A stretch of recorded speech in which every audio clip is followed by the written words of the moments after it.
Jaylin Brazier sat in court emotionless during the second day of his court hearing for the murder of his 19-year-old cousin Zion Foster. In the courtroom, we learned about the investigation into Zion's bank accounts and text messages prosecutors say Brazier shared with his girlfriend, including one message which had a link to a Google search questioning if Brazier could be charged with murder if a body isn't discovered. We also heard recordings of DPD's interrogation of Brazier after Zion's disappearance. Detroit Police Sergeant Shannon Jones took the stand and read some of Brazier's responses of that January night back in 2022, where he believes his cousin died after smoking marijuana at his home, while his two children slept upstairs. She said she was tired, so I let her sleep a little bit and went into the kitchen to get something to drink. When I came back out, I saw Zion's head was tilted back on the couch and she wasn't responding. Sergeant Jones says Brazier told them he panicked and didn't dial 911 for fear of looking like he murdered her. That's why Brazier said he dumped Zion's body in a dumpster near a business. For months last year, authorities from several police departments searched a large landfill but never found Zion's body. Judge Kenneth King asked the DPD sergeant about the search. I can just tell you that we did enough research to not be on a wild goose chase to spend 5 months searching through trash for somebody's child.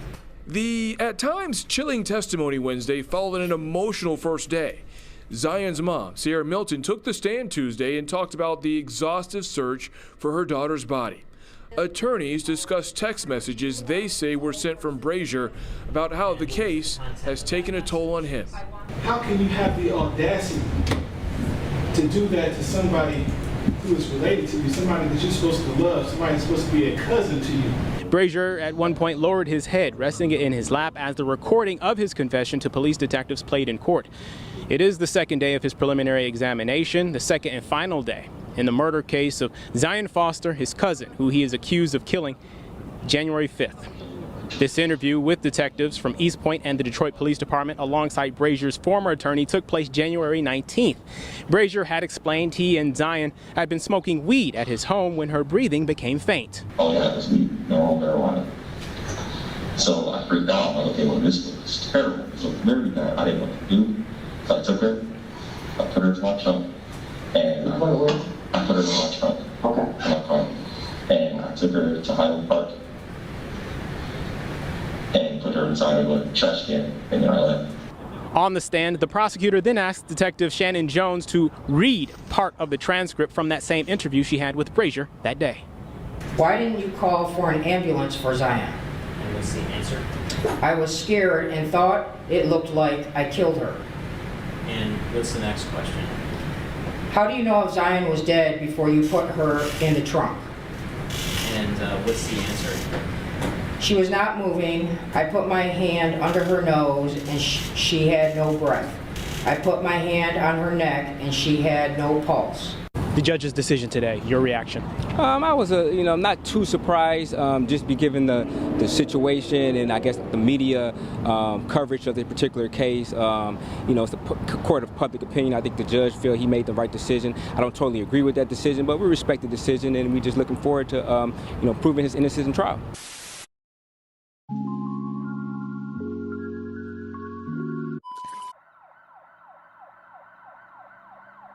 Sierra Milton has been through the worst a parent can imagine. Her daughter presumed dead, a family member going on trial for the murder. And now as she processes painful new revelations in the case, this mother has a message for the defendant and the judge. Thanks for being here with us for the News at 6. I'm Kimberly Gill. I'm Devin Skillian. Sierra Milton may never get true answers because the body of her daughter, Zion Foster, still hasn't been found. But now the cousin who admits to putting Zion in a dumpster last year is heading to trial, and this grieving mother is talking about what she's been through and where it's headed. Sean Lay had a chance to talk with her today. Sean, I know these past couple of days have been especially difficult. Unbelievable, Devin and Kimberly. Good evening to you. We sat in there for 2 days and listened to all this new evidence be presented. Even the defendant himself, in his own words, saying how he put Zion Foster in a dumpster in Highland Park. I can't imagine what it's like to listen to that as a parent. The whole time I'm there, I wanted to talk to Zion Foster's mother, and ask her what she thought and how she feels now that the case is moving forward. But she's been living this nightmare from day one. Take a look. I wasn't even supposed to be able to have kids. This is my firstborn, you know? So this is an immense blessing. You know, I mean, when I was a little girl, I prayed over my babies before I had them. Sierra Milton prayed to have a child, her blessing, Zion Foster. You literally snatched my baby away and then tried to erase her. She is talking about Zion's cousin, Jaylin Brazier, who will now go on trial for Zion's murder. During a 2-day preliminary exam, mountains of new evidence was revealed, from Brazier's cell phone searches on if someone could be charged with murder if a body was never found, to Brazier's own words on video, telling police how he dumped the 17-year-old in a dumpster after she stopped breathing when the two were together. Milton could not bring herself to watch all of the hearing. It was just too much for a mother to hear. But she did watch 36th District Court Judge Kenneth King directly address Brazier. What kind of sick person must you be? And tonight, Milton has this message for the judge. I am grateful to him for being able to see this. Back here live. Judge King's statement, looking right at Brazier in court yesterday, was searing, and it went on for a while. He addressed him, and he just really did not hold back. It's on our website, clickondetroit.com, if you would like to see that. And what Zion's mother was telling me is that he said what she has been wanting to say this entire time, and that felt pretty good at this point, even though she's still without her daughter, but this case now moves to a murder trial. Thank you, Your Honor. Ma'am, could you please state and spell your name for the record? Katrina Smith, Katrinasmith. Thank you. And do you know Jaylin Brazier? Yes. And what's your relationship with Mr. Brazier? I'm his girlfriend. Okay. And how long? His children. How long have the two of you been together? Since 2017. And Smith, if you don't mind, would you mind removing the mask? It's very difficult for you to do. Thank you. and how many children do the two of you have together? 3. And just for the record, do you see Mr. Brazier in court today? Yes. And could you just point to him and describe what he's wearing? He's wearing a green jumpsuit on with white, with a white undershirt. Okay, thank you, ma'am. If the record could reflect that the witnesses identified the defendant. Were you familiar at all with Zion Foster? I know of her, but I don't know her personally. Okay. Do you know what her relationship was with Mr. Brazier? A cousin that was married into the family. Okay. Do you know how close the two of them were? No. Okay. Did you ever see the two of them associate together? Not physically, but we had a family gathering in 2019. That's the only time I've seen them actually communicate with each other personally. I want to take you back to the night of January 4th, 2022. On that particular day, were you working? Yes. And where did you work at that time? What location? It's a factory called Dakota Integrated Systems. It's in Hazel Park. Okay. And did you go to work that day, January 4th, 2022? Yes. And approximately what time did you go to work? I had to be there like at 11, so I got there around 10:30. Okay. And did you drive yourself or did somebody drive you? Jaylin drove me. Okay. And so, is it fair to say that he dropped you off at work? Yes. Okay. And did you have some communications with him after that particular night? Yes, I told him I wasn't feeling well, and I asked if he can come pick me up. Okay. And did he eventually come pick you up? Yes. And approximately what time did he come pick you up? Like around 12 to 1, 12:45, almost to 1 o'clock a.m. Okay. And how sure are you of that particular time? Very sure. Okay. So you were at work for a couple of hours? Yes. Okay. Did you have any knowledge of whether or not Zion Foster was at your home that night while you were at work? No. If you had known that she was there, would that have, or let's just say hypothetically, if she had been there, would that have been out of the ordinary or unusual? Yes. Okay. Did you and Mr. Brazier have any pets at that time? A black cat. And what was the cat's name? Nyla. Nyla, and is that spelled N-Y-L-A? Yes, it is. Okay. And did Mr. Brazier drive a particular vehicle at that time? A white sedan. Like a four-door sedan? Yeah. Okay. Do you remember the make and model? An Acura. An Acura? I don't know the year. Okay. I just know it's white and it's Acura. A white Acura?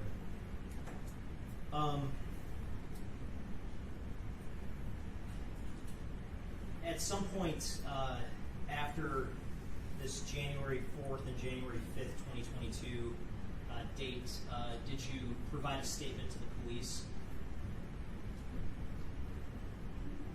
Not that I know of. Do you remember some police talking with you on January 21st of 2022 at your mom's place? No. I don't really remember. I remember a police officer contacted me. She actually did talk to me, but I don't remember the date. Okay, but you remember talking with some police? Yes. Okay. And do you remember giving your phone to the police to be what's called forensically extracted, if you will? Yes. Okay. And the particular phone that you gave them, do you remember what type of, was that a Samsung cell phone? I believe so. Okay, thank you. Nothing further. Good afternoon. Now, you stated that Jaylin dropped you off to go to work. Yes. On what day was this? I believe the night of January 4th. Okay. And approximately what time was it? Like 10, almost close to 11. 10. And what time did he pick you back up from work? 12:45, close to 1. Okay. And where do you work? What city? It was in Hazel Park. Hazel Park. Okay. And approximately what time did you contact Jaylin to come pick you up? 12 o'clock. I had told my supervisor that I wasn't feeling well, so I contacted him, texted him to see if he could come pick me up. And he did, correct? Yes. Okay.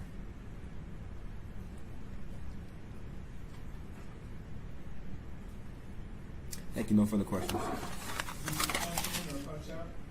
Yes. So you punched in on that day, you punched out on that day? Yes. Any questions based on my question? No, Your Honor. No, you're right. Thank you. You may still. Please state and spell your name for the record. V-E-R-T-E-Z. My last name. Yeah, your last name too, sir. G-O-N-Z-A-L-E-S. Okay. And sir, do you know somebody by the name of Zion Foster? Yes.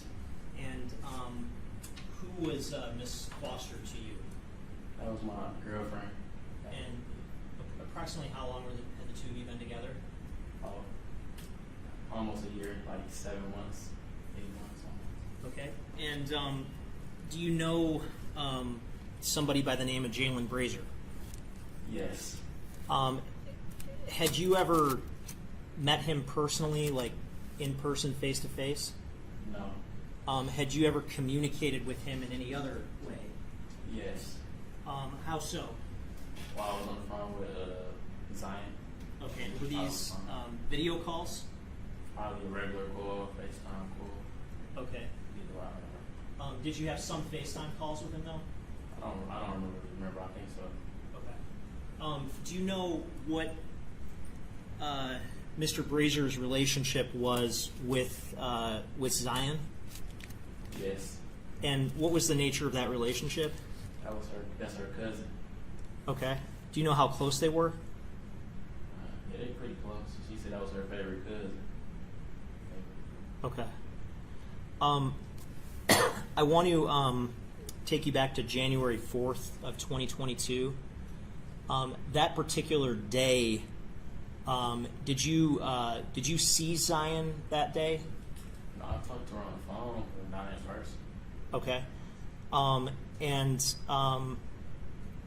That night, did you have a conversation with her?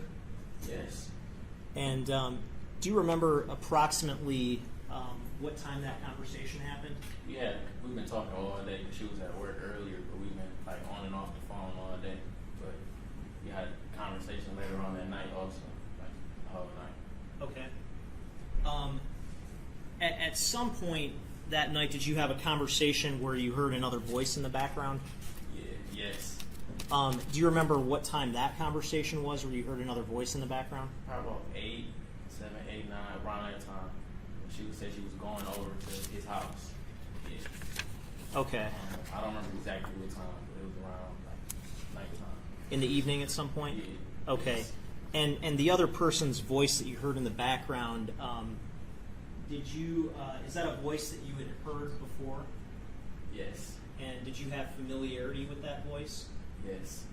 And based on your hearing of that voice and your prior familiarity with that voice, did you have any opinion as to whose voice that was? Yes. And whose voice was that? Her cousin, Jaylin. Okay. Now, did you and Zion have location sharing enabled with each other on your phones? Yes. And so were you able to see the location of Zion's phone by looking through your own phone? Yes. Yes. And at some point that night, did you look to see where Zion's phone was located? Yes. And did you take a screenshot of that on your phone? Yeah. Yes. I'm holding what's been marked as People's Proposed Exhibit 9. Mr. Gonzalez, is People's Proposed Exhibit 9 a screenshot of the location that you took of Zion's phone? Yes. And was that taken at 11:24 p.m. on January 4th, 2022? Yes. And is this photo of the screenshot, is that a fair and accurate depiction of what you actually saw that night when you looked into your phone? Yes. Your Honor, I move to admit People's Proposed Exhibit 9. Any objection? Thank you. And this particular area where People's Proposed Exhibit 9 shows Zion's phone is located, do you know what the cross streets are? Could you just describe that for the court? Yeah. I don't know how to say it. Bazaar, and Greenfield. Okay. But Greenfield being one of the streets? Yes. And is that in Detroit, as far as you know? Okay. Yes.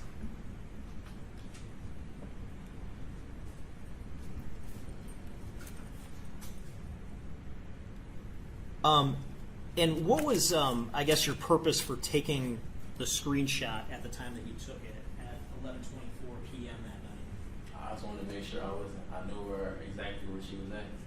Okay. Did you have any concerns about her, I guess, being with her cousin? Not really. No, a little bit. I mean, I don't know him like that, but no, not really. No. Okay.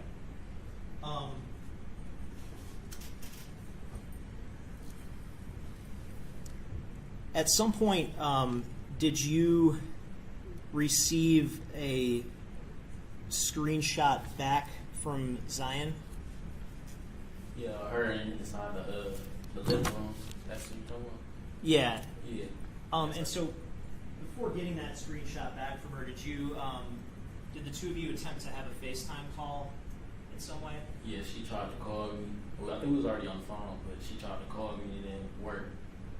So she tried to send me a screenshot to validate that she called. Okay. And do you remember receiving that screenshot at 12:09 a.m. on January 5th, 2022? Yes, I remember. And did you save that screenshot to your phone and ultimately provide it to the police? Yes. Okay. I'm holding what's been marked as People's Proposed Exhibit 10. Is People's Proposed Exhibit 10 a copy of the screenshot that you received from Zion? Yes.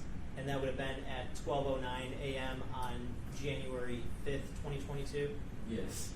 And this indication of husband, was that the contact that she had for you in her phone? Yes. Okay, and what was the contact that you had for her in your phone? It was wife.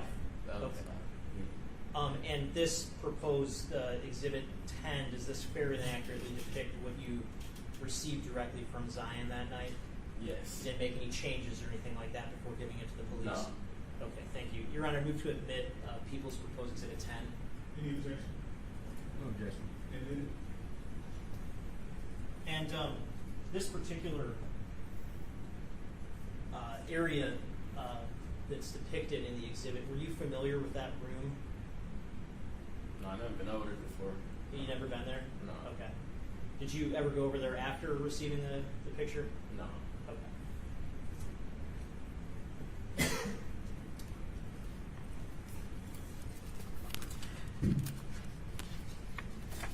Do you remember the time that you last spoke with Zion? I don't remember exactly what time, but it was before 1 o'clock, right before 1 o'clock, around that time. Okay.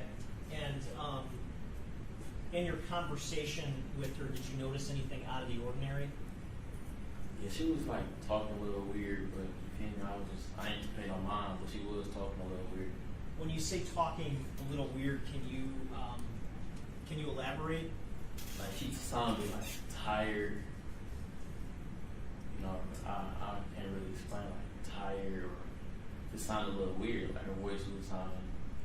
She was just almost, that's really. Okay. And what did you also, after that conversation, have further text messages that you exchanged with her that night? Yeah. You said since when? After that conversation where she sounded weird, oh, yeah. Did you have some yes. further text communication with her? Yes. And do you remember the last time that you received a text message from her? Yeah, she said, yeah, you want me to say what she said? Yeah, what was the time she that you said, received it? Oh, you said what time I received it? Right yeah. before 12 or either. And right before 1. Right before 1 a.m.? Yeah, right before 1 a.m. Okay. And after you received that message, did you make other attempts to contact her? Yes. And were you able to get in touch with her? No. And what kind of, I guess, was going through your head at that point? I'm just like, what's going on with you? Like, is you straight? Like, trying to make sure you just texting a whole bunch, making sure you don't tweaking or see if I'm. Yeah. Okay. And after that for 1 a.m. on January 5th, 2022, have you ever heard from Zion again? No. Have you ever seen her again? No. Have you ever seen any social media activity or other activity from her? No. At some point, Mr. Gonzalez, did you, I guess, take some steps to try to get in touch with Zion after getting that last message? Yeah, I had texted her in the morning time. Yeah, and then I tried calling him the next day. I know they're probably not on that yet, but yeah. Okay. That's fine. So you tried to make some communications with Mr. Brazier, is that yeah, correct? the next day, like the next morning, I had told her little brother to go through her phone and find his number, and I called her. So. Okay. And did you try to, I guess, did you look for his contact information in somewhere in particular? Yeah, through her. He went through her contacts, her brother, and I already knew his name on her phone, and then he sent me the number, and I called her. Okay. Yeah. And did Did you have any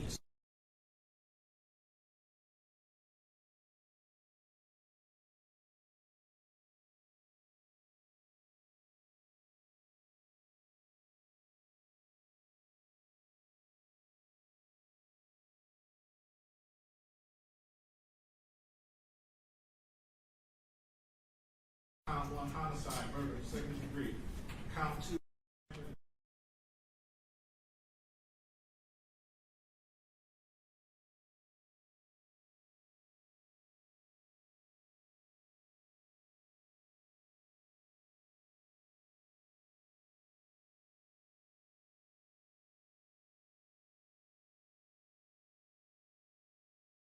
search your cell phone and extract data from it? Yes.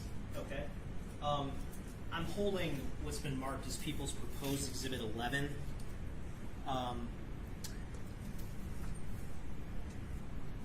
Mr. Gonzalez, did we review this exhibit together a couple of weeks ago? Yes. And does this exhibit contain your text communications with Zion from January 4th and January 5th of 2022? Yes. That were extracted from your phone? Yes. And do those fairly and accurately depict the actual communications you had to the best of your recollection? Yes. Your Honor, I move to admit proposed exhibit 11. Admitted. Thank you. And I just want to walk through a couple of these, if you can hold on to the exhibit for me. And I'm going to be asking about specific numbers that are going to be located in the far left-hand column.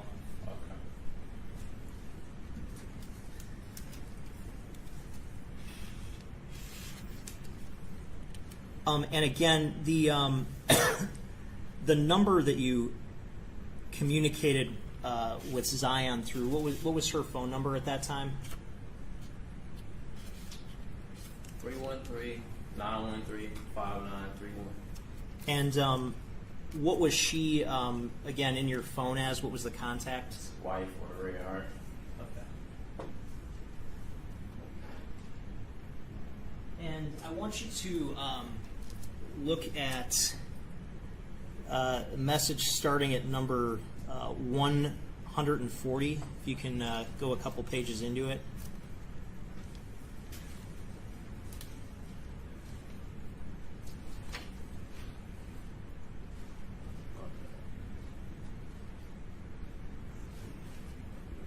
Let me know when you found number 140.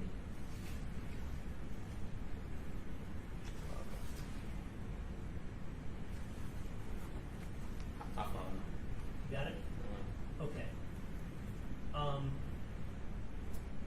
So,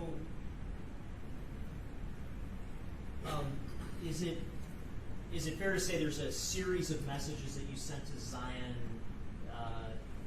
starting at about 10:52 p.m. on January 4th? Yes. And yes. starting with 140, and I'm just going to put this on the screen also. Could you read what the messages contained in 140 is? I said, I do not want to be on the phone. I don't want to be on the phone when you're with your cousin. Not trying to have that shit weird. I want you to have your time. I just want to make sure. I said, I want you to have your time. You meant to say I want you to confirm it with him, basically. Okay, and then how about 144? What's the message? I said, I heard bro voice is cool.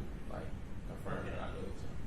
And so I guess help us understand the context here of you sending these messages to Zion at that time. I think she wanted me to stay on the phone with her at the time. And I didn't want to go to the phone. I just wanted to make sure she was getting in the car with what she said she was getting in the car with at the time. And I knew his voice already, so I just said I don't want to go to the phone. Okay. And I want you to look at number 150. I believe that's going to be at the top of the next page. Yeah. And is that an incoming message you received from Zion? Yes.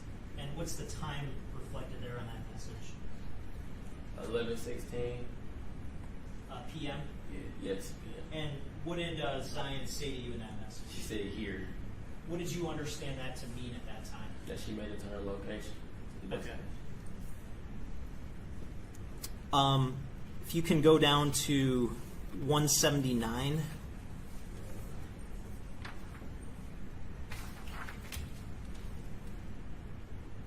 It's going to be at the bottom of page 19. So, did you send her the message, I guess, reflected in number 179? Yeah, I said, what time you going home? Okay. And what time was that you sent it? At 12:03 a.m. January 5th. Yeah. And if you go down to 180, the very next message, what response did you receive back? We finna smoke again. Okay. And what time was that at 12:03 a.m. Okay. And then I want you to look at 183. At that time, did she send you a picture? Yes. And would that be the same screenshot that we discussed that's Exhibit 10? Yes. The screenshot of the attempted FaceTime call? Yes. Okay. And again, what time is that at? Does she FaceTime? 12:09. 12:09 a.m. And that'd be January 5th? Yeah. Yes.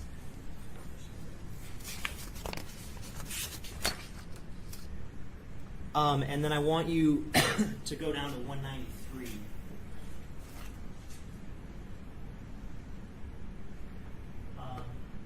Did you, in terms of the message reflected in 193, did you receive an incoming message from Zion at 12:59 a.m.? Yes. And what was the content of that message? She said, on my way home, OMW. On my way home. And did you have any further incoming messages from her at that point? No. Well, not at that time. Not at that time, okay. And did you, you mentioned earlier that you had, you made some efforts to try to reach out to her after that? Yes. Could you go down to 197?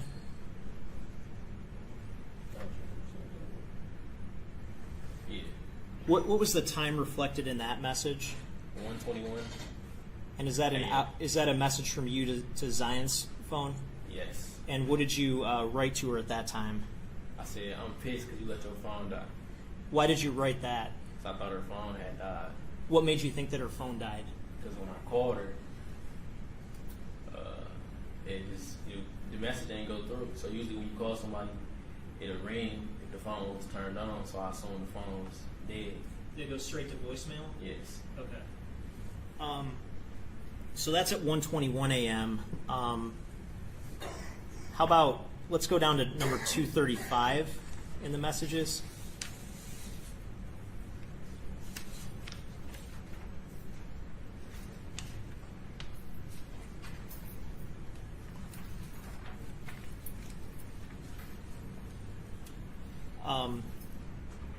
Was that another message that you attempted to send to Zion that's Yes. reflected in 235? And what was the timing of that message? 8:43 in the morning.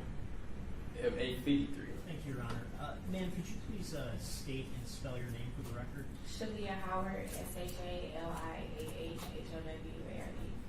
Thank you, ma'am. And thank you for your patience today, too. I just have a few questions for you. Back in January of 2022, did you live across the street from the address of 19451 Greenfield in the city of Detroit, the county of Wayne? Yes. And when you lived at that location, was there a camera system at your house? Yes. And where did that camera system face relative to that house that was across the street from you? It faced right, facing the house across the street. It was sitting in my window, facing the house across the street. Okay. And that particular camera system, did you have the ability to view recordings of the camera? Yes. And did you have the ability to access recordings and download them? Yes. And was that system, was it a motion activated system, if you know? Yes. Okay. And at some point, did you go into your system and save some recordings? Yes. And were those recordings from the night of January 4th, 2022 and the early morning hours of January 5th, 2022? Yes. And how were you able to, I guess, access the recordings? Was it through your phone? Yes, through the app. And did you ultimately take those recordings and give them to someone by the name of Sierra Milton? Yes. And I'm holding a disc marked as People's Proposed Exhibit 21. Is it your understanding that some of those recordings are contained on this disc that I'm holding? Yes. And those recordings that you took from your system and you gave to Miss Milton, are they in the same or substantially the same condition they were in when you first viewed them and accessed them on your phone? Yes. Thank you. Your Honor, I move to admit People's Proposed Exhibit 21. Any objection? No objection. Admitted. Thank you, Your Honor. No further questions. Cross-examine. No questions. Thank you, ma'am. You may sit down. CIERAMILTON. And ma'am, are you familiar with someone by the name of Zion Foster? Yes. And who is she to you? My daughter, my oldest. And what was her birthday? November 20th, 2004. And when was the last time that you saw her? January 4th, last year. Would that be 2022? Yes, sir. And when was the last time that you heard from her or communicated with her in any way? Via text on the 5th of the same. Okay. January 5th, 2022. Do you remember approximately what time on January 5th the last time was that you heard from her? About 12:59 a.m. Okay, and was that via phone call or a text message? Via text. Okay. At around that time, where did you and Zion live? We stayed in East Point. And what was the address that you had at that time? 22166 Melrose Court, East Point, Michigan. Okay. And was Zion in school at that time? Yes. And where did she go to school? East Detroit High. And what grade was she in? 12th. Did Zion have a cell phone that she used? Yes.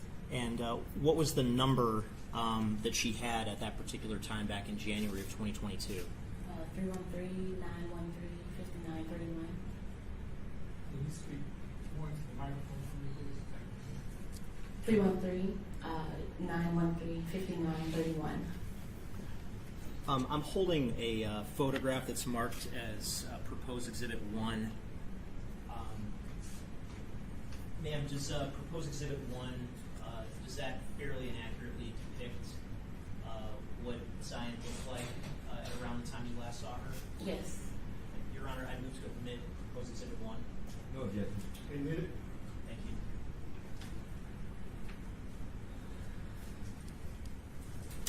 you. Did Zion have a bank account? Yes. And what institution was that account through? Navy Federal Credit Union. And at some point, did you provide information about that account to the police? I did. Okay. And did Zion use Instagram, as far as you're aware? Yes. And do you know what her Instagram handle or name was back in January of 2022? I love Ra. Okay. And would that be, just for the record, IILOVE .RA?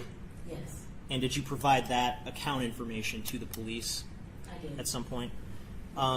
Did Zion have a particular email address that she was using at that time that you're aware of?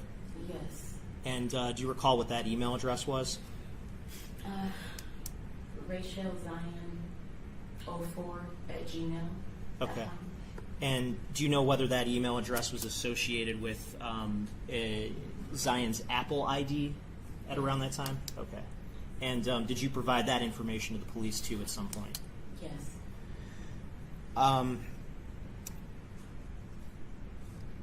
In terms of Zion's medical treatment, was there a particular health system that she went to for medical treatment throughout her life? Henry Ford Health System. Okay. And would all or substantially all of her health records be with Henry Ford? Yes. Were there any other providers, I guess, that you're aware of? No. Okay. And did you provide that information to the police at some point? I did. Are you familiar with someone by the name of Jaylin Brazier? Yes. And what is your familiarity with Mr. Brazier? Is there a family relationship there? Yes. My ex-husband's cousin. Okay. And how long have you been familiar with Mr. Brazier? About 15 years. Okay. And just for the record, do you happen to see him in court today? Yes. And again, just for the record, could you point to him and describe what he's wearing?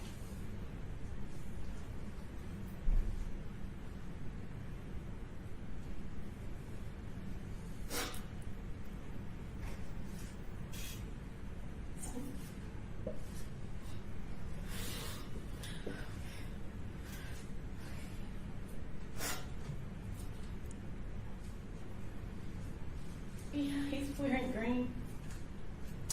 Your Honor, if the record could reflect that the witnesses identified the defendant. So noted. Ms. Milton, are you aware of whether Zion and the defendant had any relationship or interaction with one another? Yes. And what was the nature of that relationship as far as you're aware? She called him her favorite cousin. Okay, so were they close? Yes. Okay.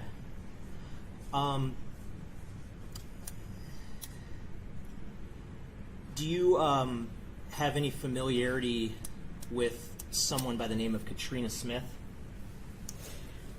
Somewhat. And who is Katrina Smith? His Jaylin's girlfriend. Okay.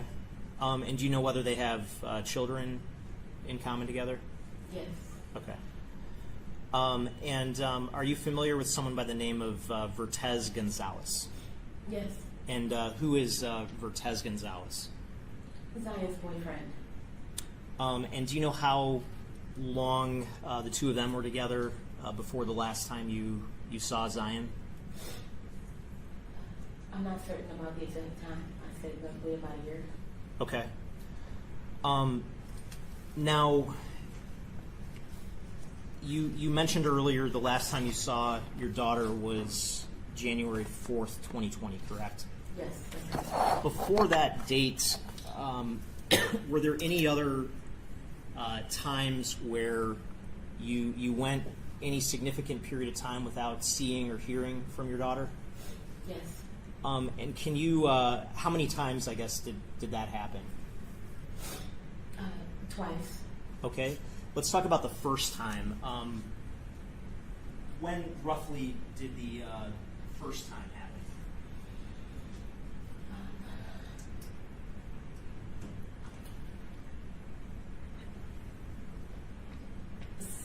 It was in 2021.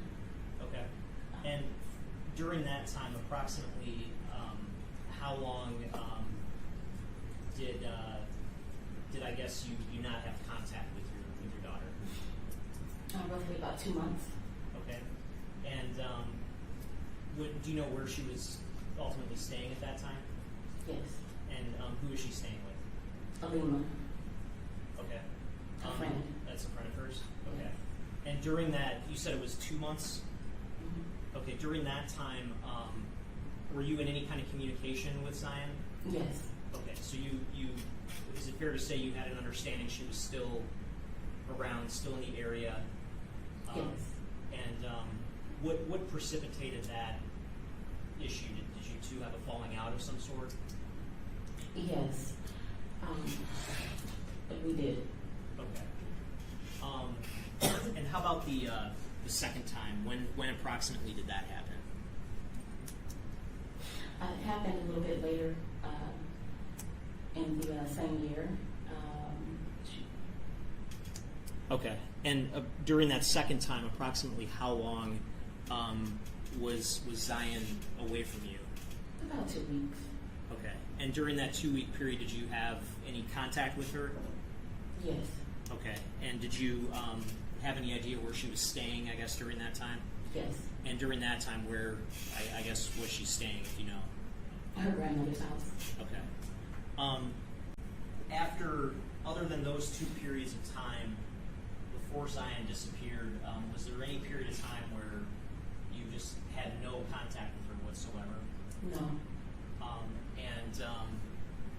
Since January 5th, 2022, in the early morning hours, are you aware of any social media activity on Zion's part? Yes. Oh, I'm sorry. Repeat the question. After you last had contact with Zion on the morning of January 5th of 2022, are you aware of any kind of social media activity on her part? No.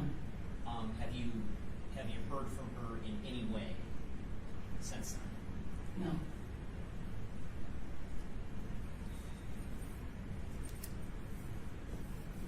No. Walk me through your morning of January 5th, 2022. When you woke up that morning, was Zion back home? No. Was that out of the ordinary or unexpected? Yes. Definitely unexpected. Definitely. Did you make any efforts to try to get a hold of her that morning? I did. What sort of efforts did you make? Several phone calls. The phone kept going to voicemail. Okay. And did you make any efforts to contact anyone associated with Zion to look for her? No. Okay. At some point, did you go to the police? I did. And what prompted you to go to the police? I received a phone call from her boyfriend, and he always knew where she was at. Okay. And without getting into specifics of what her boyfriend said, and just to be clear, we're referring to Vertez Gonzalez, is that correct? Yes. Was Mr. Gonzalez concerned? Would that be fair to say? Very much so. Okay. Do you remember approximately when you went to the police? I want to say maybe about 5 o'clock. And that would have been January 5th of 2022? Yes. And which police department did you first go to? East Point. Okay. And did anything come of that initial interaction you had with the police? No. Okay. At some point, did you later try to go to another department as well for help? I did. And which department did you go to? One of the, I think I went to two precincts in Detroit. Okay. And what prompted you to go to the Detroit Police Department to seek some assistance? Because Zion's last location showed that she was in Detroit. Okay. And when you say Zion's last location, did you have some kind of location tracking enabled with Zion's phone? Yes. And so were you able to, if you were to go into your own phone, were you able to see where Zion's location was? Yes. And do you know where her last location was specifically in Detroit that showed up on your phone? Yes. And what is that location? It was the location where Jaylin lived. Okay. Do you remember the street address offhand?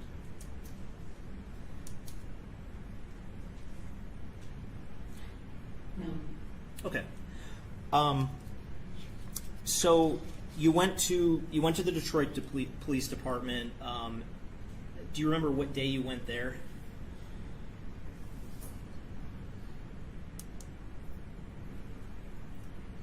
Probably 6. Okay. And at least initially, did anything come of your report to the Detroit Police Department? Yes. What what came of it at that point? They actually went to his house and at least did a welfare check. Okay, so there was some follow-up investigation that you sort of helped prompt. Is that correct? Yes. Now, at some point, did you also try to do some, I guess, investigation on your own? Yes. And what sort of things did you do in those early days after your daughter went missing? Well, because of on the 5th, because I was reached out to by both Cortez and Jaylin, that actually prompted me to start going over to Jaylin's house. We searched the neighborhood. We looked through abandoned houses. We looked through dumpsters. And was this just you, or were there other people involved helping out with this effort? Several groups of people that helped out. When you say you ultimately spoke with Jaylin, do you remember when the first time was that you spoke with him after your daughter disappeared? He contacted me on January 5th. Okay, and what was the nature of that conversation that you had with him on January 5th, if you recall? Him denying ever being with her or seeing her or knowing anything about her whereabouts. Okay, and did you ultimately go to his house at some point? He invited me over to come and take a look at his camera system. And did you actually go to his house? I did. And can you describe what his camera system looked like? His camera system was on the wall in, I want to say, either the living room or dining area, but it was on the wall on the left-hand side when you walk into his place. And just a big screen and some digits inside. And when you looked at that screen, were you able to see videos from specific times? Yes. And did you notice anything when you looked at that? Yes, that there was a block missing. Okay. Did you make any efforts to locate video on your own? Yes. And did you look for potentially relevant video in your neighborhood? I did. And can you, without getting into the specifics of what the video showed, could you describe your efforts to retrieve video from your own neighborhood? There's a neighbor that I had, and we asked if we could see the ring that shows my house to see the video. And this particular neighbor, where was that neighbor's house located relative to your house? Right across the street. Okay, and what type of video system did that neighbor have, if you know? I believe it was the ring. And were you able to obtain video from that system? Yes. And do you remember how you obtained it? She gave us a link. And was that link directly from Ring? Yes. And did you ultimately provide that link to the East Point Police?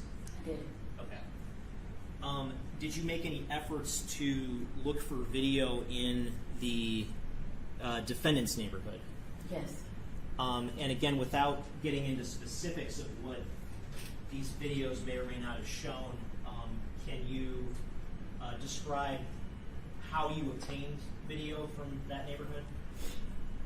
Actually, the neighbor came up to me when we were rallying, and she verified who I was, and she showed me on her phone the video.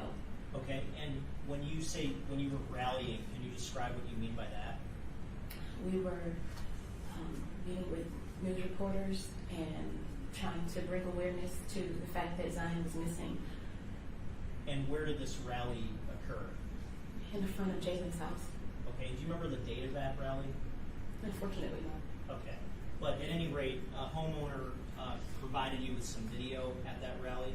Yes. And the home where that video came from, where was that positioned relative to the defendant's home? Right across the street.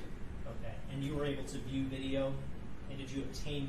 And I guess let me let you answer that. Were you able to view, and were you able to actually obtain copies of that video? Yes. And did you ultimately provide that video to the police? I did.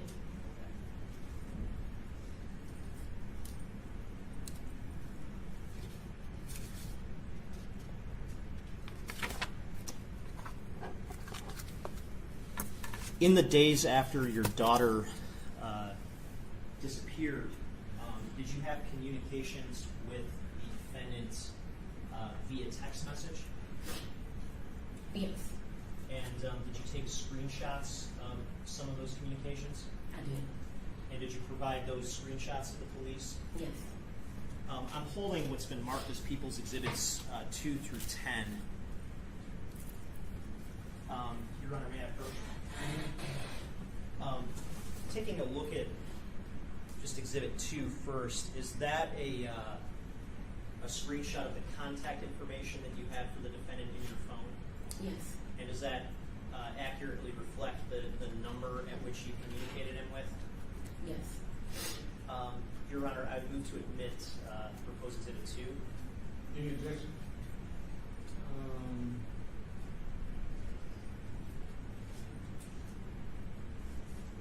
Just for the fact of, I guess, verifying that this is in fact my client's phone number. She may indicate that she has his contact in her phone that's listed as him, but I mean, I'm not sure if it's 100% is him. You'll have an opportunity to cross-examine, and I think your argument goes more so as to what weight the court should attribute as opposed to its admissibility. The objection is noted, overruled. Thank you, Your Honor. And on Exhibit 2, Ms. Milton, what's the specific number that's listed there for the defendant? 313-575-3450. And is there also an address that's listed in that contact? Yes. And what is that address? 1945 Greenfield Road. I'm sorry, 19451 Greenfield Road. And I guess now that you've seen that address in writing, is that the address that you spoke of when you mentioned the rally? Yes. Is that the address that you actually personally went to view the reported camera footage? Yes. Okay. I'm also going to hand you Exhibits 3 through 10. Are these screenshots of text messages that you had with the defendant in the days after Zion's disappearance? Yes. And are those the same screenshots you provided to the police? They are. And do those fairly and accurately reflect the messages that you exchanged with the defendant during that time frame? Yes. Were there any alterations made to them in any way? No. Your Honor, I move to admit People's Exhibits 3 through 10. Any objection? Same objection. Same rationale. Overruled. Motion for the record. Thank you, Your Honor. May I publish? Yes. Thank you.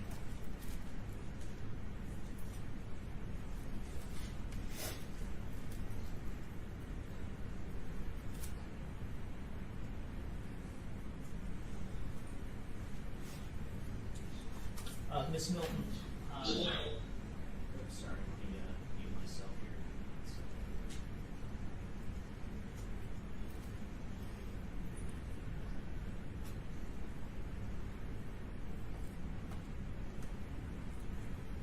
Ms. Milton, looking at exhibits 3, which is not so important for me.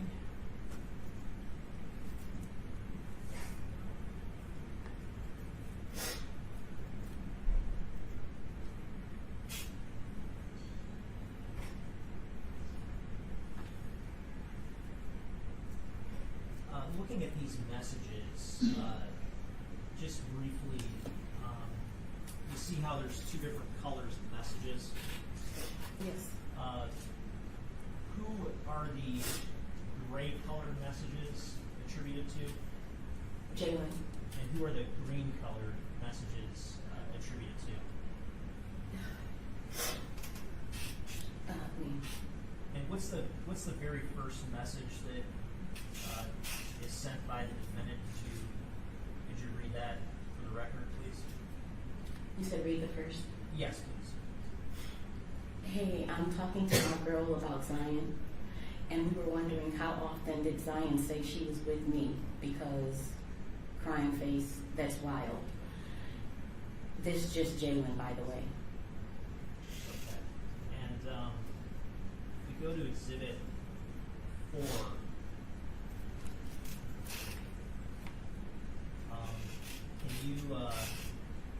Can you read that very bottom message?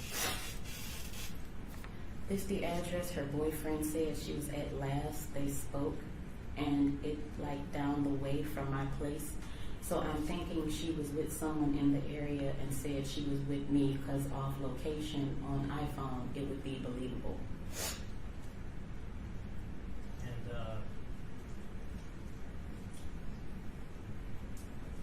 moving to exhibit 5, could you read the first 2 messages there? And that's on iPhone is on point as hell. I don't really want to get involved, but if you want me and my girl can go to the address and knock on the door. So he's purporting to offer to essentially help look for Zion at this point? Yes.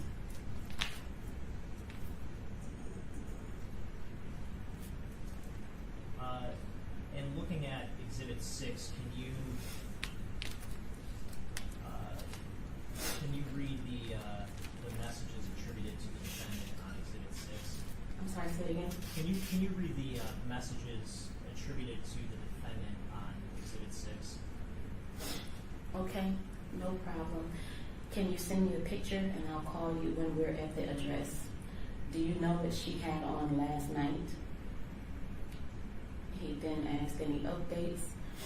If this isn't like her, I'd go straight to the police, cry face, and try to stay positive. She's probably okay. Hey, I'm really getting fed up with the back and forth with people asking me, have I seen Zion, or if she was over.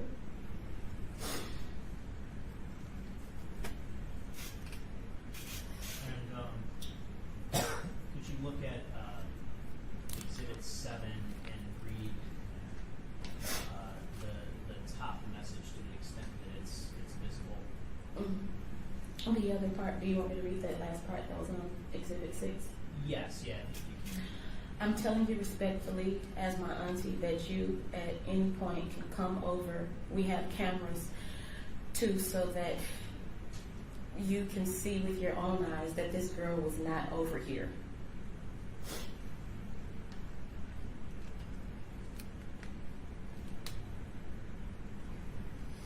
And can you read the message that the defendant said that's reflected on exhibit 8 toward the middle?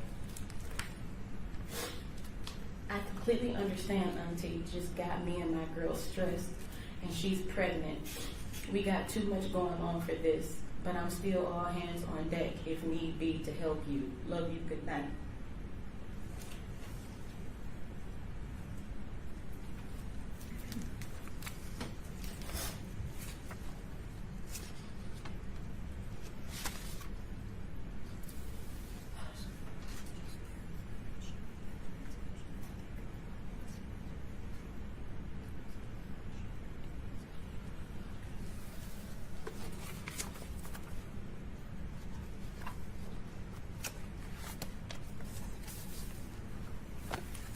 Thank you, ma'am. No further questions.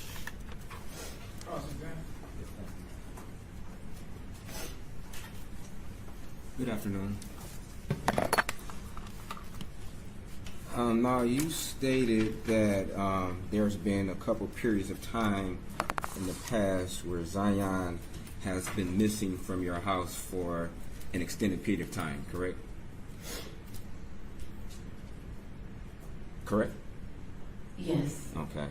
Now, what do you consider an extended period of time? Anything over how long would be considered an extended period of time?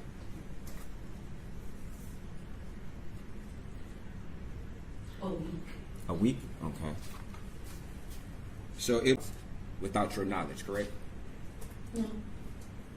She's never spent more than, has she ever spent one day outside of your presence or outside of your house without your permission? No. So you're saying that the only 2 times in history she's ever spent outside of your house is when she spent 2 months one time in 2021 and then 2 weeks? Correct. Okay. And you stated that you had some type of argument with her back in 2021 that precipitated her to leave your house for 2 months, correct? No, I didn't say we had an argument. You did, okay. Did you put her out or did she voluntarily leave? She left. Okay.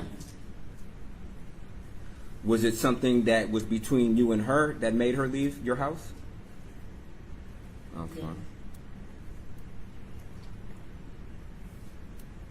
Is it because you put a weapon on her?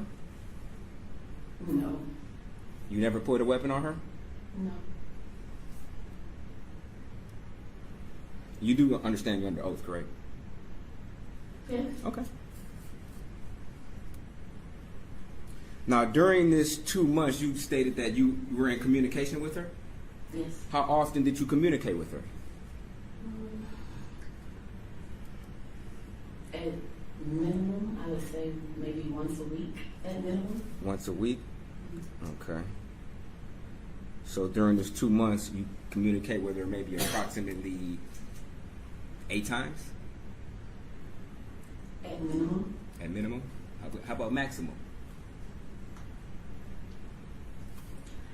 I don't know. There would be some times where I would talk to her throughout the day, either talking or text message. Okay. Now, were these text messages over the phone, or was it through an Instagram? Was it through Facebook Messenger, or what was the medium of communication? If you remember. Probably both, actually. Both. But I'm not certain. Okay. And did you know if she was upset with you during this time? Yes. Okay. And you asked her to come back home, correct? Mm-hmm. Yes. And she refused, correct? Yes. Okay. And during this time, she threatened to kill herself, correct? No. She didn't threaten to take pills? Honestly. No. So you never knew that she either took pills or threatened to take pills? I don't recall that. You don't recall? I don't recall that.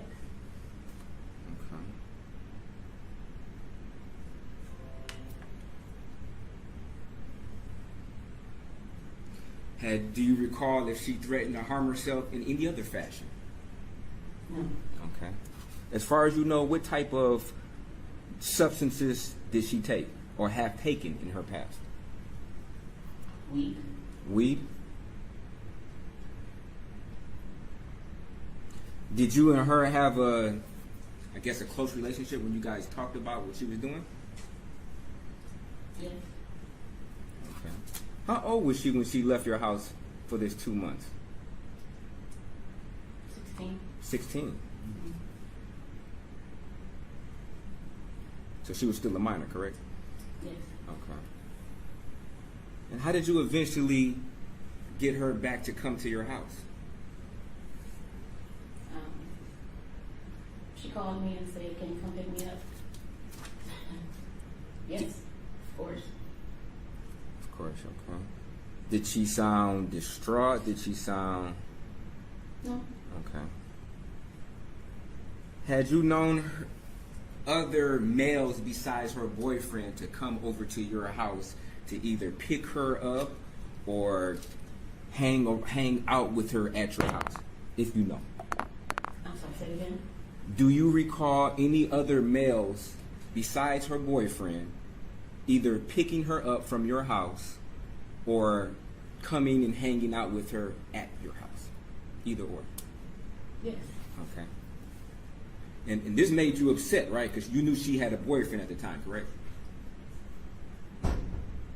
That these other males would come over and hang out with her, correct? No. No what? Did it make you upset? Well, I don't really understand the question. Okay. I'll rephrase it. You indicated that you knew of other males that she would hang out with who were not her boyfriend, correct? Yes. And this was during the time she had a boyfriend, correct? Yes. Okay. And this made you upset to see her hang out with other males that were not her boyfriend, correct? Yes? So that's not really a yes or no question for me. It is. Either made you upset or it didn't make you upset. It's yes or no. Then no. Okay. Did you ever talk to her about it? Judge, objection to relevance. I don't see I'll move on. relevance to this line of questioning.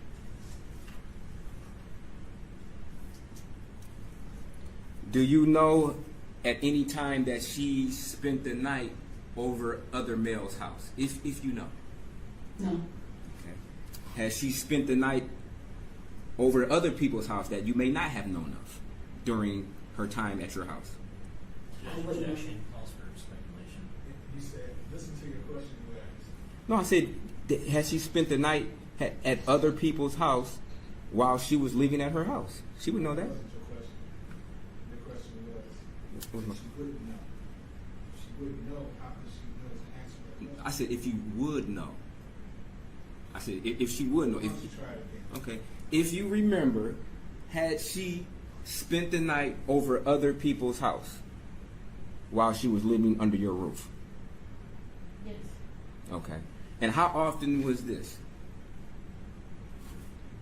Not often. Not often, like what, once a week? No, not often. Like, can you give us a ballpark figure? Like, out of every month, how many times would you estimate her spending the night over somebody else's house? Maybe once. Once a month? Maybe. Okay. And sometimes she wouldn't tell you where she was at, correct? Before that incident, no. She would tell you every time? Yes. Okay. Now, this 2 months she was gone in 2021, you said she was where now? Where was she at? With a friend. A friend? A friend who? Alima. Alima? And how old is Alima? Or was Alima then? I'm sorry. 17. 17? Okay. And did you know the living environment of Alima, like who lived at that particular house? Yes. She lived with her mother, father? No. A man? Uncle. Her uncle?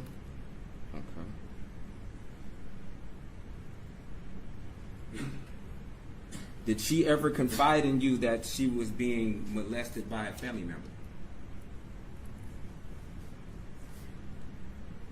Yes.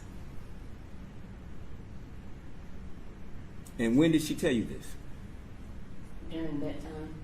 During the time she was away? Mm. Okay. Did she tell you she was molested while she was away or before she went away? Before. Before? Mm-hmm. Okay. And what was your reaction when she told you? I was infuriated. You was infuriated? Did you go to the police? No. You didn't go to the police? Did you believe her?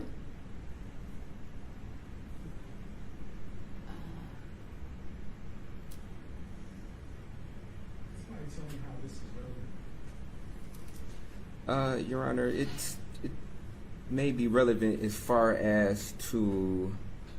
I'll move on. I'll move on.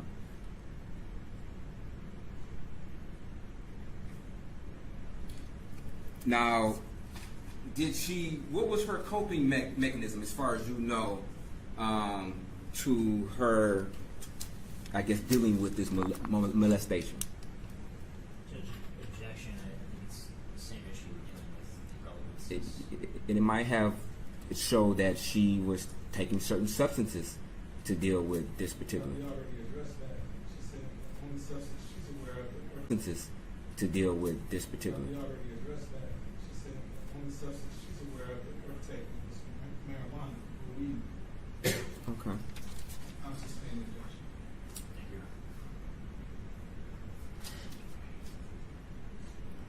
Did she drink, as far as you know, alcohol? No. Do you know where she got her marijuana from? Did she buy it? Did she grow it? She bought it. Do you know, did she buy it from a dispensary, off the street?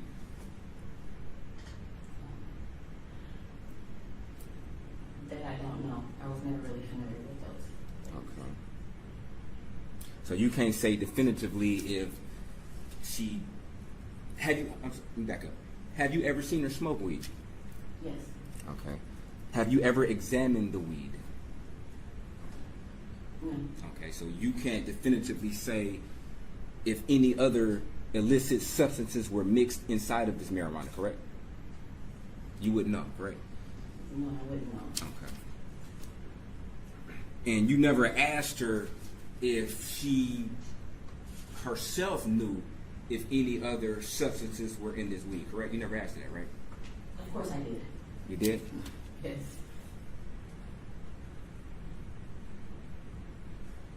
And how long has she been smoking for?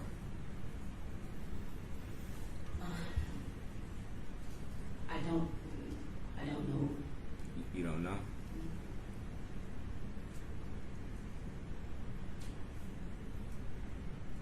So when did you ask her this then? When did you ask her if she knew what was in her marijuana? When I became aware that she was smoking marijuana. Okay, when did you become aware? Around the time that she left the house.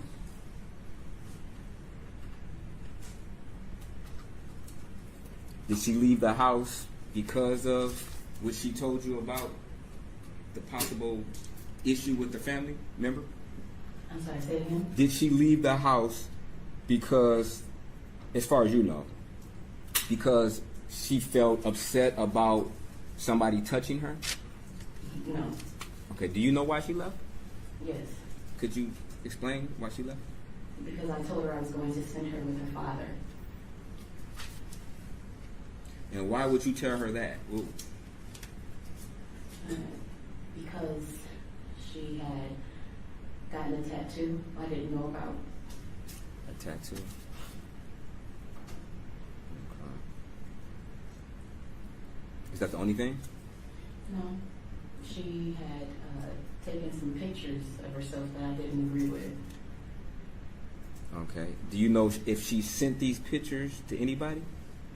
Did she post them online? I don't remember. I just remember seeing the pictures. And how did you see them? Were they on her phone? Were they? Mm-hmm. They were on her phone. Would you frequently go through her phone? Yes. Okay. And did you see a lot of contacts with other males? No.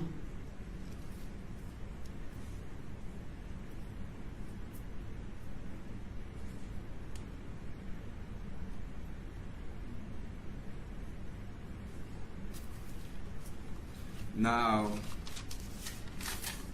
how often would you speak with Jaylin prior to Zion missing? Not often. Not often? And how did you get his phone number? Because he reached out to me.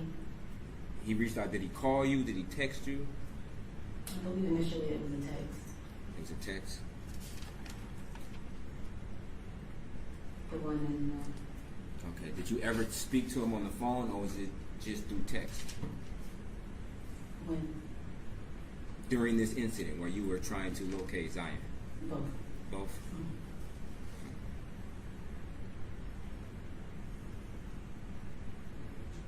And had you spoken to him a lot prior to this, like in face-to-face or on the phone?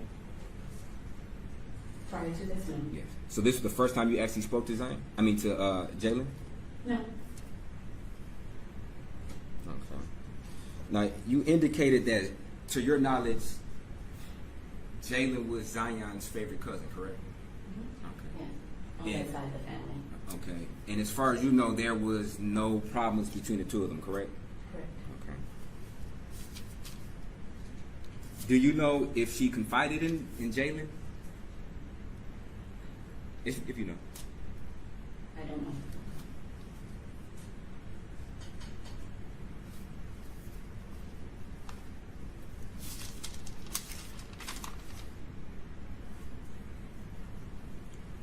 When she returned back home, did you ever ask her if she was doing any substances when she returned home from her 2-month stay away? Yes, of course. What did you particularly ask her? What did you ask her? Are you doing any drugs? She denied it? Correct. She just told me it was just weed. Did you notice any type of, I guess, changes in her behavior around that time? Yes. You said you guessed? I said yes. Okay, what changes in her behavior did you notice? She cried a lot.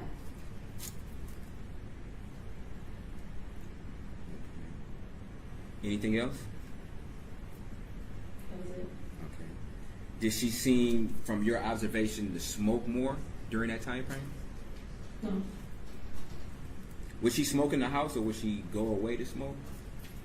She smoked outside in our backyard. Okay. And you were okay with this? You never told her not to? Correct. Because I know where she's at and I see what she's doing.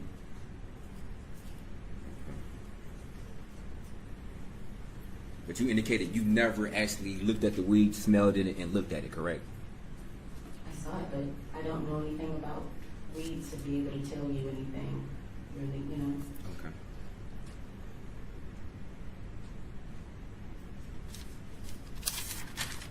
And when she was gone for 2 weeks over her grandmother's house, what made her leave that time?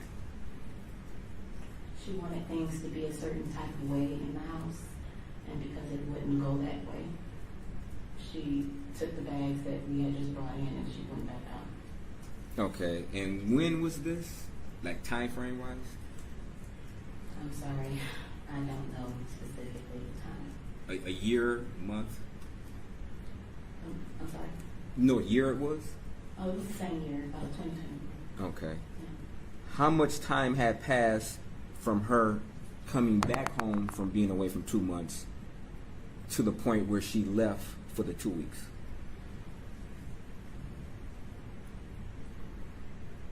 Yeah, a couple of days, I guess. A couple of days. Mm-hmm.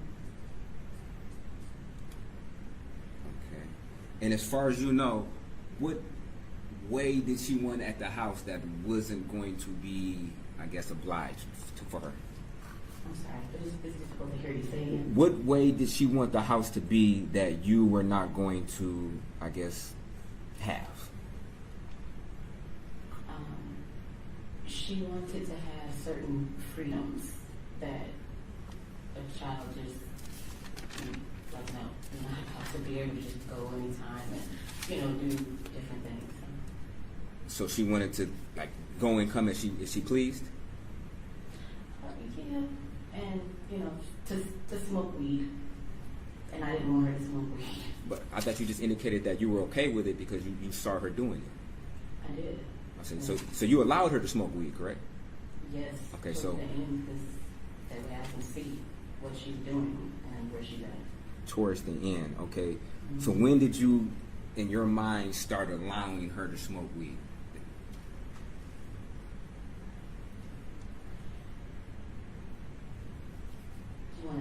frame? Yes.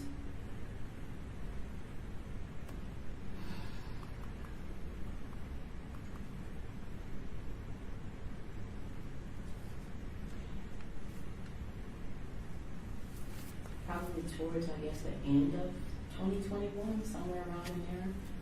Okay. And prior to that, you opposed her? Did you verbally tell her that it was not okay? I'm sorry, did you say yes or no? I'm sorry, yes. And how often would you tell her that smoking weed is not okay in your house? I'll move on.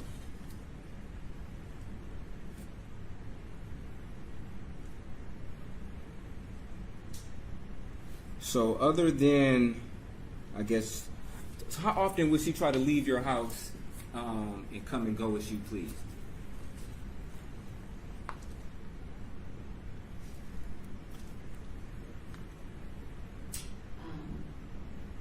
Well,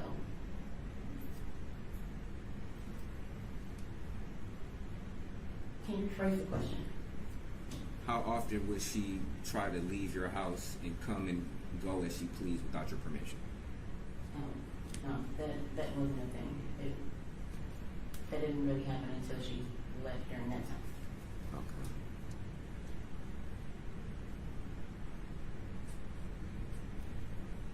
Now you indicated that you went over to Jaylin's house and you looked at his video and you saw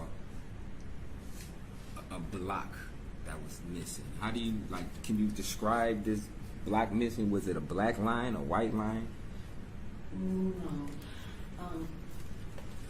In the camera, it'll show a certain block of time, but then the block of time that was there, so it showed like morning or whatever. I'm just giving random time, not the specifics. So say that it showed something like 8, 9, skipped 10, 11, 12, and then came back at 3.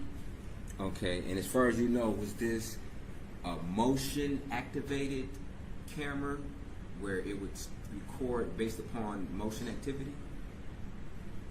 I don't know. Okay.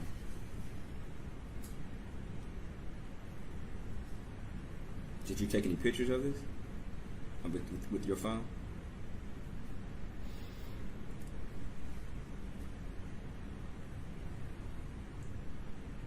I don't recall.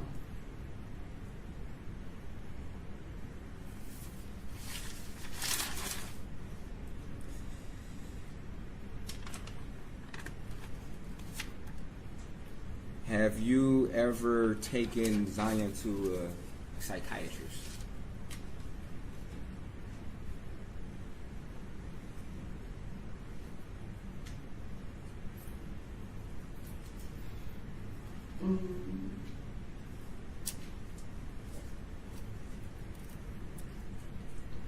Yes or no?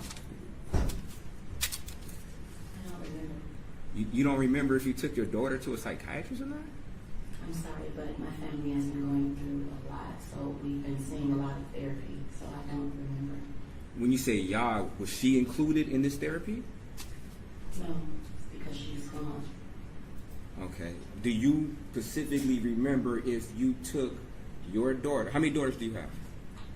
3. Okay. Do you remember if you took Zion to a psychiatrist? I don't remember. You don't. So it's possible you took her to a psychiatrist, correct? It's possible. Okay.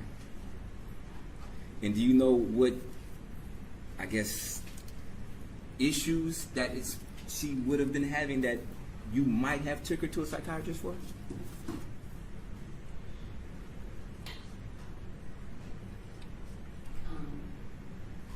Depression? Yeah. Suicidal thoughts? No. You sure?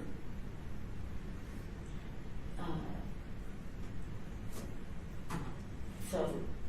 Be honest. You under oath now. I wouldn't lie about it. I'm trying to remember. Okay.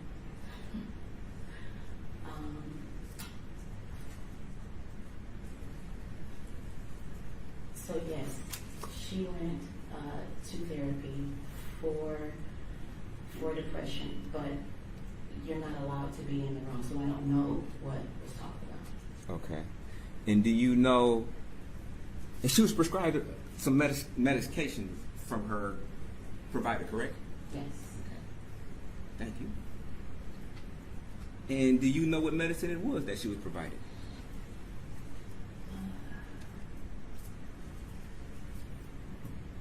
I don't remember the name. Okay. And when was this, approximately? What time period was this?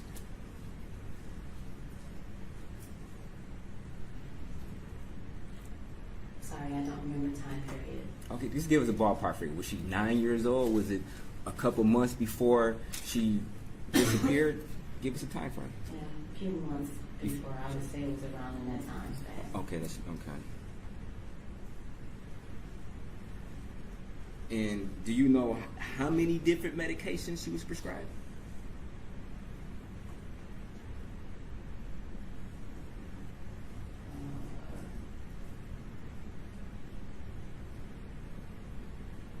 Do you? Maybe 2 or 3.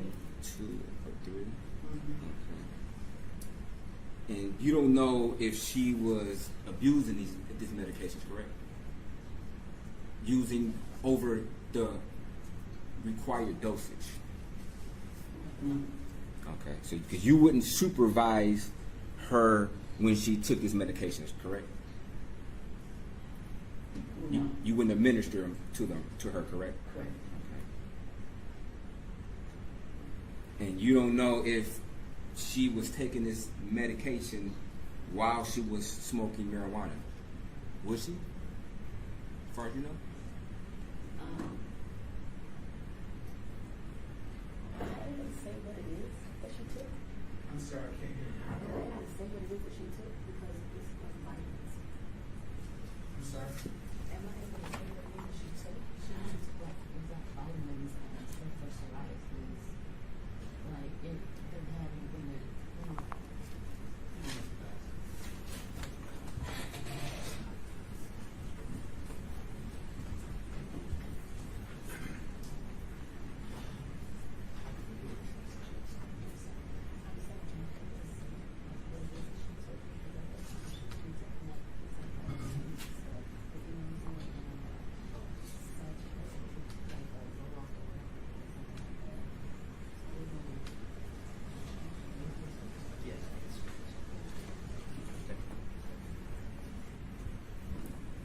Okay, back on the record.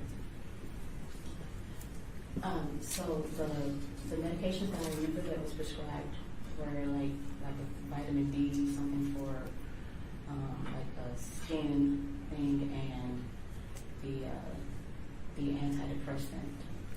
Antidepressant. Okay. Now, whose decision was it to take her to a psychiatrist? Yours or hers? Well, I actually took her. It was a regular doctor, and her regular doctor and her spoke and set that up. So it was a regular doctor. What type of doctor was this? You said her regular. Was it an OBGYN? Was it a general practitioner? Our family physician. Your family physician. What type of medicine does he practice? Judge, objection to relevance. I don't think we've gone enough down this line. It is. Okay. I'd like to get some more relevant questions. Okay. So I'm not sure if you answered this question or not. Do you know if she was combining these prescription medications with her marijuana? No, we don't know. You don't know? Okay.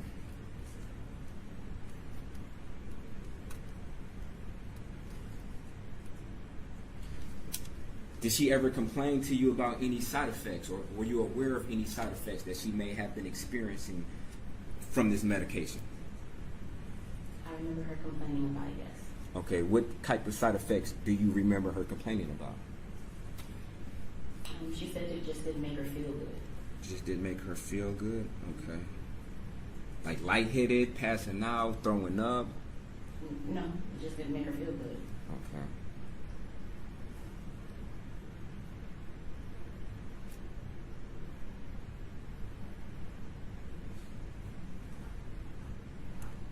Did she ever express any type of suicidal thoughts prior to her going to this, I guess, therapy?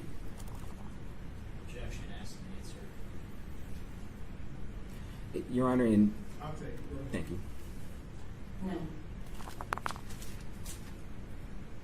Have you ever seen her try to harm herself prior to you taking her to therapy? No, I didn't see her trying to harm herself. Did you hear of anything of her trying to harm herself prior to you taking her? Special Agent George Reinerth. That's R-I-E-N-E-R-T-H. And where are you currently employed, sir? I am a special agent with the Federal Bureau of Investigation. And how long have you been so employed? About 8.5 years. And what role do you have currently as a special agent with the FBI? Currently, I am a full-time member of our Cellular Analysis Survey team, referred to as CASHAPP. And how long have you been in that particular line of work? I've been certified for about 4.5 years. Okay. And when you say certified, is there a particular field of expertise that you have?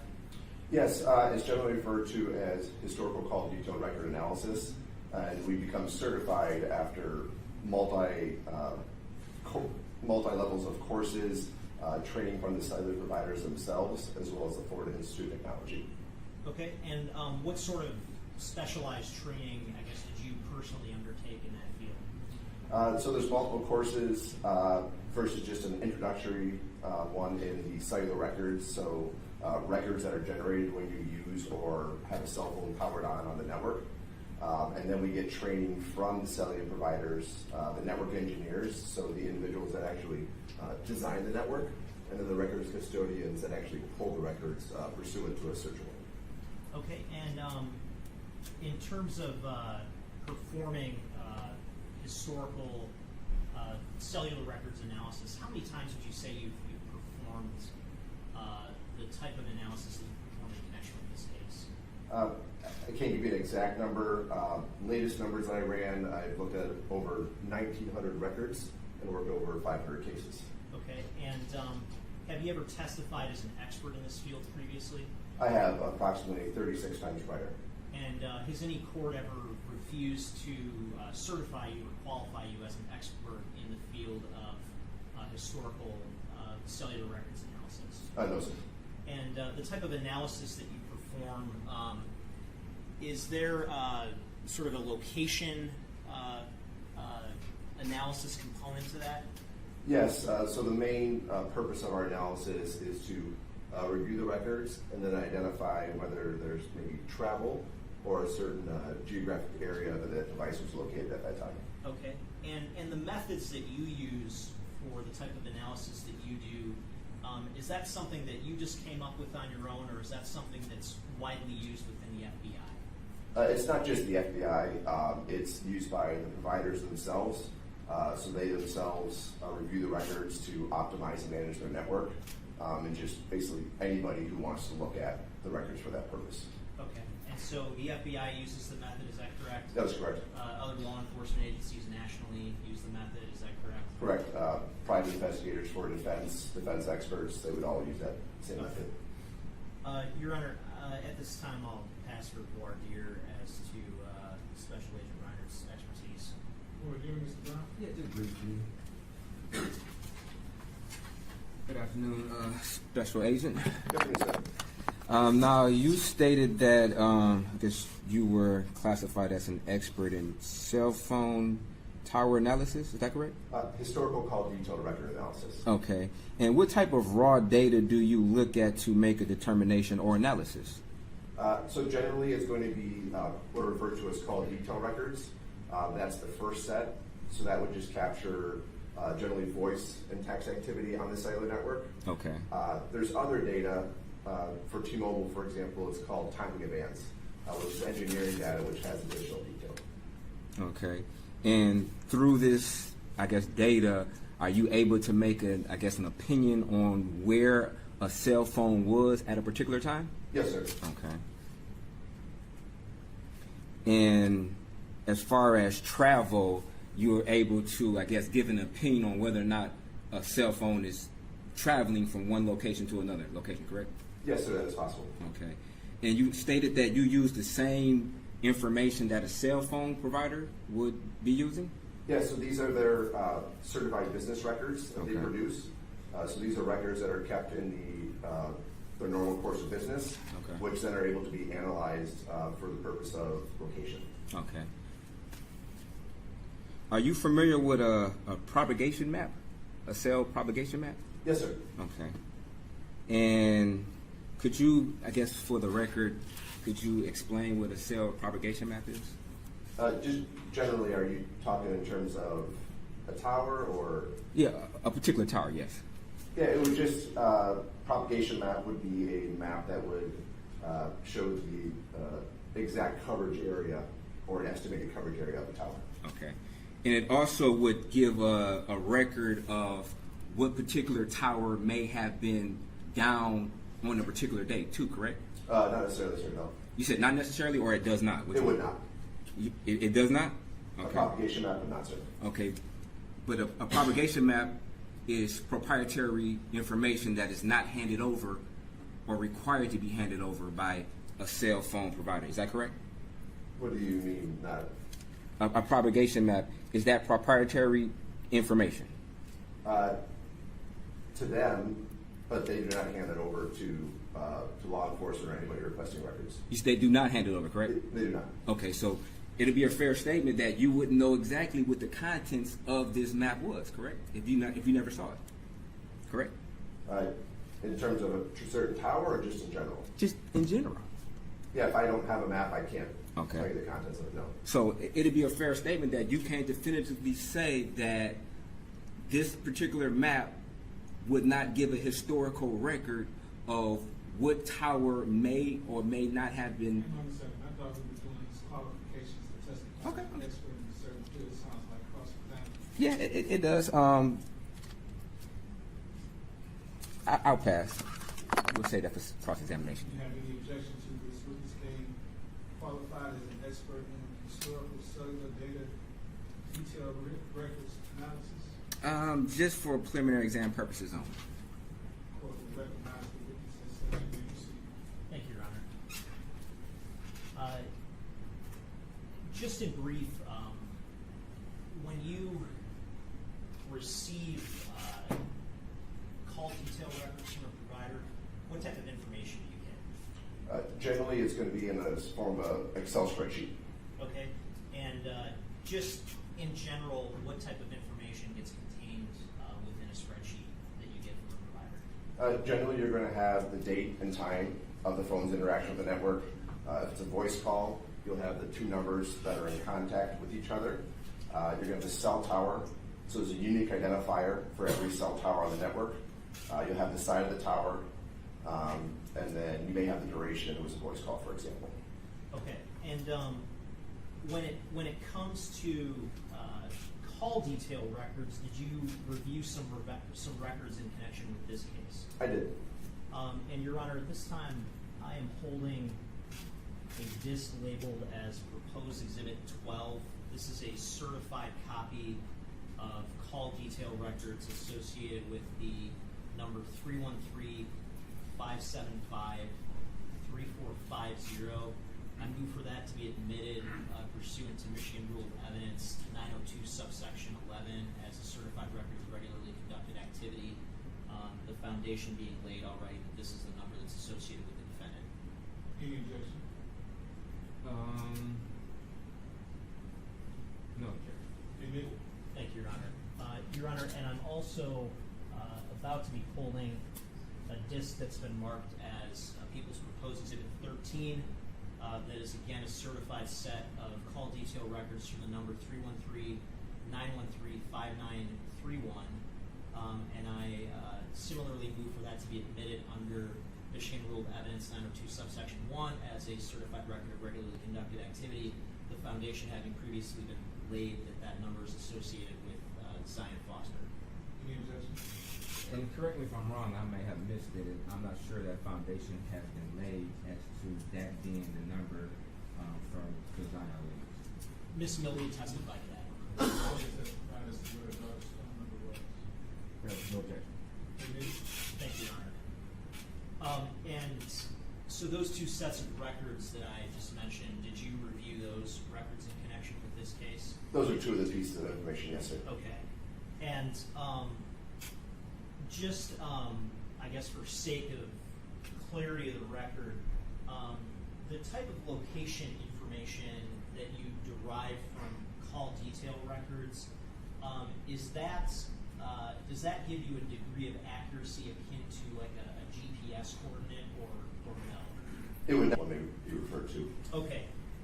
But in connection with this case, did you also have the opportunity to review some location records from Google with GPS-specific location? Yeah, there was information from Google. Some of the data may not have been GPS. It could have also been a Wi-Fi source, but there's latitude and longitude from Google, yes, sir. Okay. And have you previously done analysis of location information or data that has come from an individual's Google account? I have. And can that type of information provide you with GPS precision knowledge of where a device associated with that account was at a particular time? It will provide a higher level of precision than just, for example, a cell tower that was used. Okay, thank you. And Your Honor, at this time, I am holding a disc marked as People's Proposed Exhibit 17 and a document labeled as People's Proposed Exhibit 14. People's Exhibit 14 is a certification of authenticity from Google for certain accounts, including Brazier Jaylin at gmail.com and JaylinOmar14 at gmail.com. Exhibit 17 contains the location history, certified copies of the location history specific to those accounts, and again, I'm moving for those to be admitted under Michigan Rule of Evidence 902 subsection 11 as certified records of regularly conducted activity. Okay. Amen. Okay, and in terms of the analysis that you did in connection with this case, were you given a sort of a specific time window of interest in connection with the case? Yes, I was given a certain date, time, as well as locations. Okay, and did you reduce your analysis in this case to a report? I did. And exhibit or proposed exhibit 19.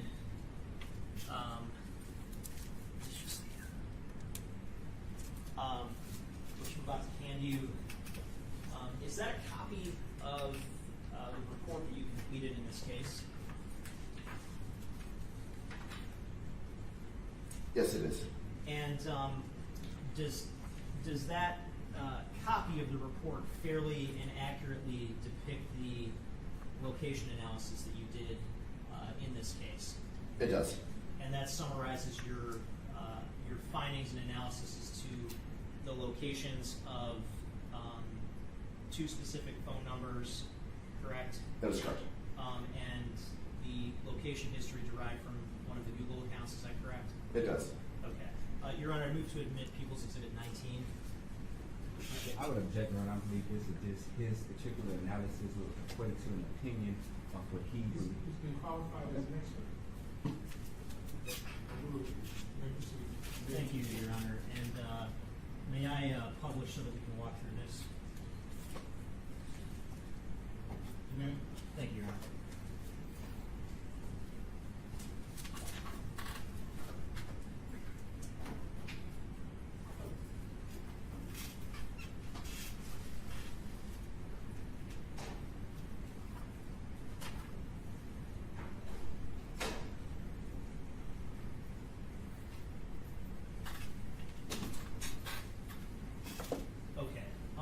just looking at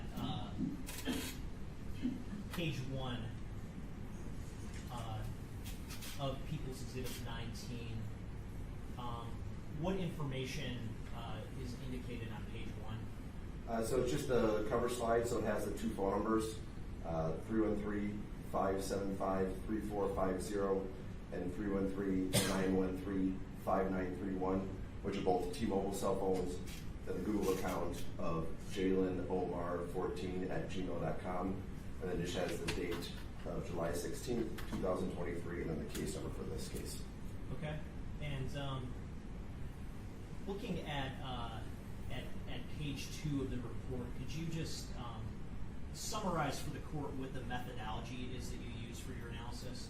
Yes, so it's just taking the data contained within the Excel spreadsheets, mapping out the actual cell towers that we use during a certain date and time range, then visually depicting that on the map, either at a certain time or over a period of time.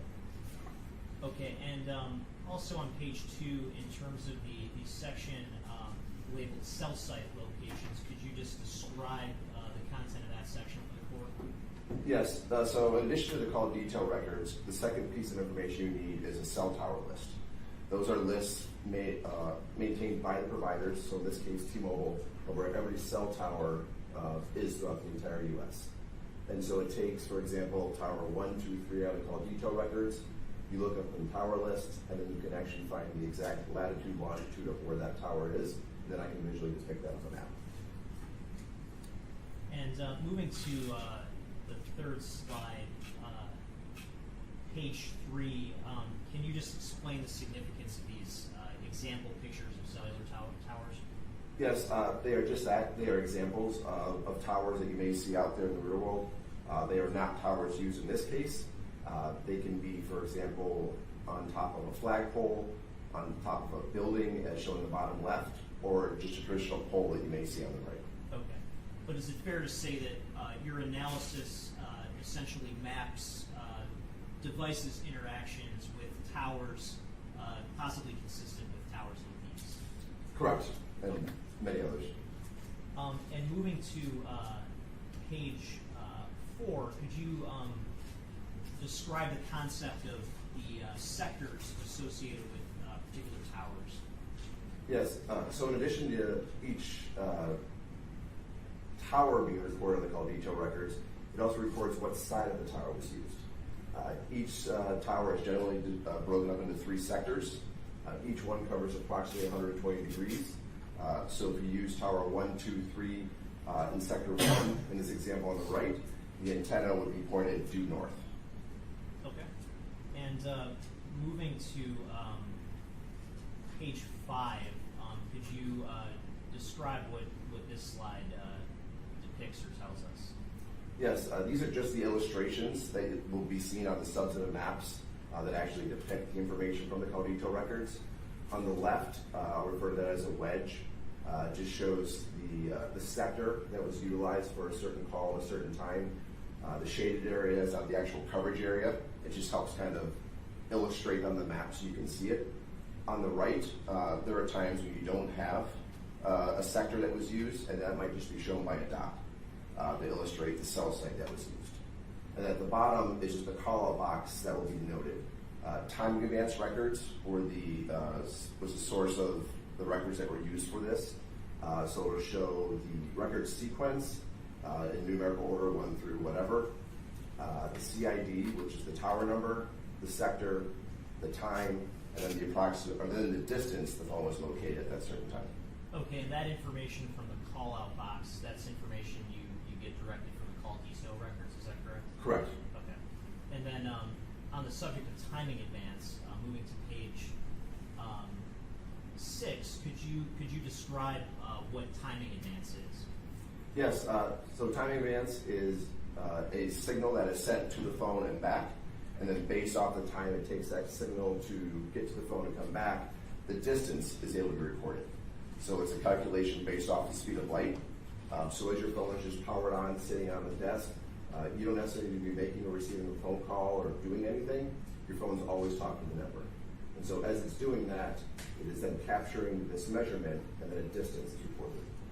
Okay, and are different points in time at which a phone interacts with a tower in the form of a timing advance. Are those reflected in records, in call detail records?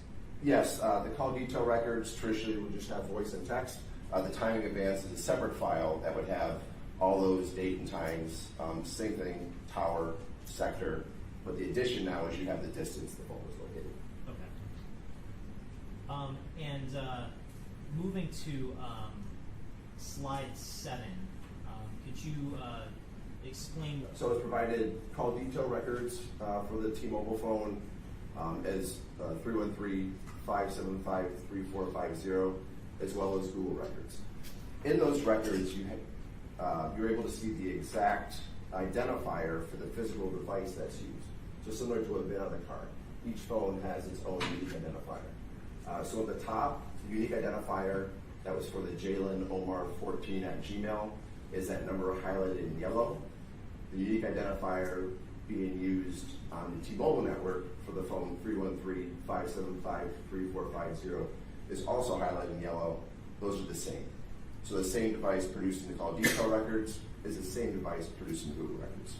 Okay, so just so I understand, when you're analyzing data then for this 313-575-3450 number, the records come from the same device as the Jaylin Omar 14 at gmail.com Google records? That's correct. Okay.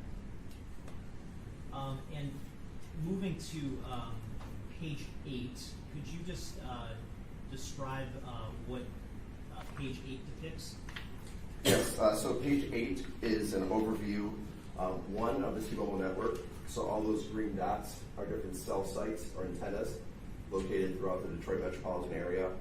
And then the orange boxes and the yellow boxes are addresses that I was provided. Okay, and in terms of the first address that you provided that was labeled as number 1, what was that address? That was 19451 Greenfield Road in Detroit, Michigan. Okay, and in terms of the second address that you were provided, labeled as number 2, what is that address? That is 22166 Melrose Court in East Point, Michigan. And the third address that you were provided, labeled as this yellow marker, what is that particular address? That is 26 Beersford Street in Detroit, Michigan. Okay, and are you familiar with whether that's close to Highland Park or part of Highland Park? Yes, it's right on the Highland Park is actually kind of the word Highland Park on the map is right behind that logo, so it's in that area. Okay. Moving to page 9, does this show your analysis in connection with a particular time frame? It does. It's January 4th, 2022, between approximately 9:54 p.m. and 10:49 p.m. Okay, and does this particular map on page 9 reflect mapping of all 3 essentially sets of records that we've discussed? It does. Okay, and again, just what are those 3 sets of records? So there's 2 T-Mobile phone numbers. The first ends in 3450, and that's blue on the map. The next ends in 5931, and that's kind of a purplish color. And then it's the Google location information for Jaylin Omar 14 at gmail.com. Okay, and just in general, can you describe what this map depicts? Yes, just in general, it's going to provide or illustrate movement for the T-Mobile phone ending in 3450 from the icon on the address on the left up to the address and the icon in the upper right. And the purple phone that ends in 5931, the records are made in that area during that time. Okay. And so, I guess during the time period of 9:54 p.m. and 10 p.m. on January 4th, 2022, do you have any opinion as to where the device associated with the defendant's number was potentially located? With the, which number, sir? The 313575 number. At which time? At which time of the map? Between 9:54 p.m. and 10 o'clock p.m. It started in the area of the residence on the left, and it traveled to the area of the residence on the right. Okay, so that would be the Greenfield residence in Detroit, is that correct? That is correct. Okay. And how about starting at around 10:42 p.m. to 10:48 p.m., what happens to the phone at that point? It's consistent with the address on the, or in the area of the Melrose Court address during that time. Okay.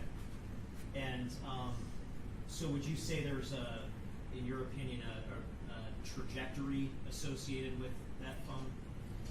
Yeah, there definitely is in terms of movement from the residence on the left to the residence on the right. Okay. And just to be clear, the red dots that are on the map, are those from the GPS data from Google? Yes, those are the latitude longitudes from Google. Okay, so does that give us a sort of an extra layer of insight into the device's location? Yes, it has more precise points at various time periods in here, but it is consistent with that phone ending in 3450 with that travel up to the address on Melrose. Okay. So and how about the other phone, the 313-913 phone associated with the victim? Do you have any conclusion as to where that phone may have been located during this time frame of 9:54 p.m. to 9:49 p.m. on January 4th? I'm sorry, 10:49. Thank you, Your Honor. Yeah, so the records that I have for that are only between approximately 9:52 and 10:20 during this time frame, and it's using a tower that provides coverage in the area of the Melrose address. Okay, and so is it fair to say that between 10:20 and 10:49 p.m. you don't have any records of activity from that particular phone? I do not. Okay. Moving to page 10, is there a particular time frame that this map depicts? It does. It picks up where the other one kind of ended off. So January 4th, 2022, at approximately 10:52 p.m. to 1:46 a.m. the morning of January 5th. Okay, and is the data depicted here based on the same set of data, the same overall set of data that we've been discussing? It is. Okay. And so let me start by asking, based on this data, at 10:52 p.m., where is the defendant's phone consistent with being at that time? It's in the area around the Melrose address. In East Point? In East Point, yes, sir. Okay. How about later, starting at 11:16 p.m.? 11:16 a.m. It is then back over on the far left, consistent with the area of the other residence address. Okay, that'd be the Greenfield address? It would be. And so based on the data that you reviewed, is there any trajectory associated with the defendant's phone during that time period from 10:52 p.m. to 11:16 p.m.? Yes, it is the reverse of what we see on the prior slide. So travel consistent from the East Point area over towards the geographic area of the Greenfield address. Okay. And during this particular time frame, was there any GPS data available from the Google records that you reviewed? There was not. Okay. Now, how about the other phone during this time frame? The 313-913 number. Where is that phone consistent with being during this time frame? The first record for that is approximately 11:34 p.m., which is consistent with the geographic area of the residence in Greenfield. In Greenfield? Yes. Okay. Is there any other location data that you had for that phone from 10:52 p.m. on January 4th, 2020 through 1:46 a.m. on January 5th, 2022? Just up until approximately 1:08:14 p.m. Then after approximately 1:15 a.m., the device is no longer on the T-Mobile network. So, what does that mean? No longer on the T-Mobile network after 1:15 a.m. So in the call detail records, there are completion codes, and what that means is that the network can no longer find the phone to complete a call if someone's trying to reach out to you, for example. Okay. And so, is there any evidence of outgoing activity? Is there any evidence of outgoing activity from that phone after 1:15 p.m.? I'm sorry, 1:15 a.m. on January 5th? After 1:15, the records just illustrated the phone consisted of not being on the network. Okay. And are there any, I guess, possible explanations for a phone not being on the network any longer? Like if the device was powered down, would it no longer be on the network? Yes, so the device is powered off, it's no longer communicating with the network, and therefore wouldn't generate a tower if you tried to call me, for example, and you wouldn't be able to get through. Okay. And so after approximately 11:16 p.m. on January 4th, during this time frame that we're looking at here on page 10, is there any movement associated with the defendant's phone? It is not as consistent with that same geographic area, the address on Greenfield, up to approximately 1:45 a.m., which is depicted on this slide. Okay. Moving to page 11, is there a particular time frame that this analysis on page 11 depicts? It does. So it moves forward in the time range that we had previously, still January 5th, between approximately 1:44 and 2:07 a.m. Okay, and during this time frame, did you have any location data or any data available to analyze for the 313-913 phone number associated with the victim? I did not. Okay. During this time frame, is there any trajectory associated with the defendant's phone? Yes, it follows the general sequence you see with the arrows, but its records consistent with travel from the residence on Greenfield to the area of the body location, which is the yellow box. Okay, and when you say, just for clarity of the record, the area of the body location, is that based on information you were provided from other agencies in connection with this investigation? It was, yes. In that particular area, that the address, is it 26 Hereford? Hereford, yes. Are you familiar with what's at that particular location? In terms of the exact structure, or? Yeah, just in terms of, I guess, what's there? If you were to walk down the street and look at it, what would you see? There's a building there. I don't know exactly what the building is, but there's a building there. Okay. And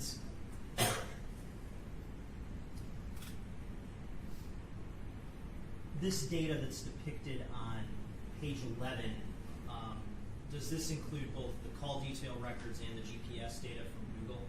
It's the time advance records and the Google location data. I'm sorry. Yeah. I keep misstating that. I'm sorry. So you're looking at two sets of information for purposes of this slide. That's correct. Okay. How about page 12? Is there a particular time frame that you analyze for purposes of the mapping that's depicted on page 12? Yes.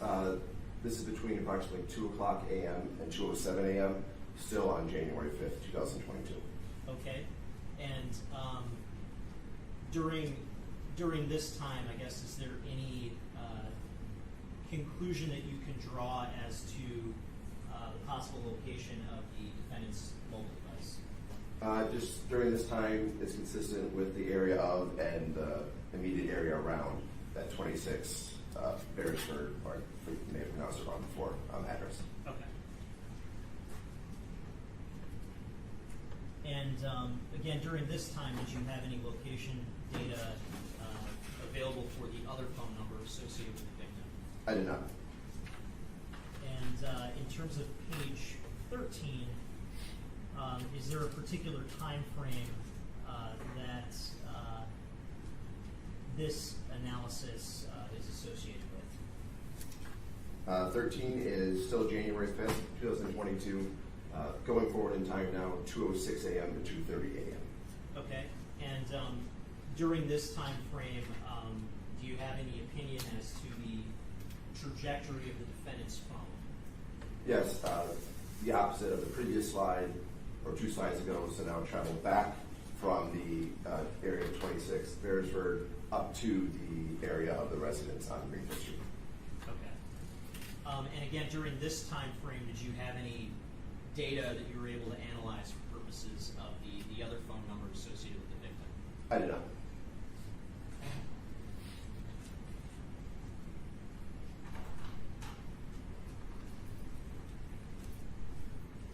And moving on to page 14, is there a particular time and date range associated with the analysis depicted on this slide?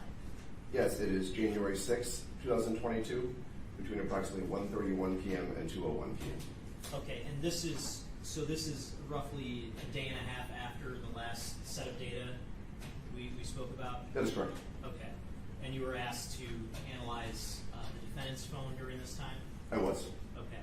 And during this time frame, January 6th, 2022, from 1:31 p.m. to 2:01 p.m., is there any opinion that you have as to the trajectory of the defendant's phone? Yes, it's consistent with travel from the address on Greenfield to the area of the 26 Beresford back to there in Detroit. Okay, that would be the same area associated with the device the day and a half earlier? Yes, the same back and forth that we previously talked about. Okay. And then looking at slide 15, what's the time frame that you looked at for purposes of this slide? Yes, so it's still January 6th, 2022, between approximately 1:56 p.m. and 2:14 p.m. Okay, and again, during this time frame, do you have any opinion as to the trajectory of the defendant's phone? Yes, so this is travel back from the area of 26 Beresford west and then north up towards the area like east of that Greenfield address. So not to that exact area, but kind of east on the other side of the freeway. Okay, and so just for, I guess, sake of clarity, on January 4th in the late evening to the early morning of January 5th, do you have any overall opinion as to the trajectory of the defendant's phone during that time frame? Yes, it's consistent with travel from the address on Greenfield to Melrose, to the area of Melrose, and back to the address on Greenfield.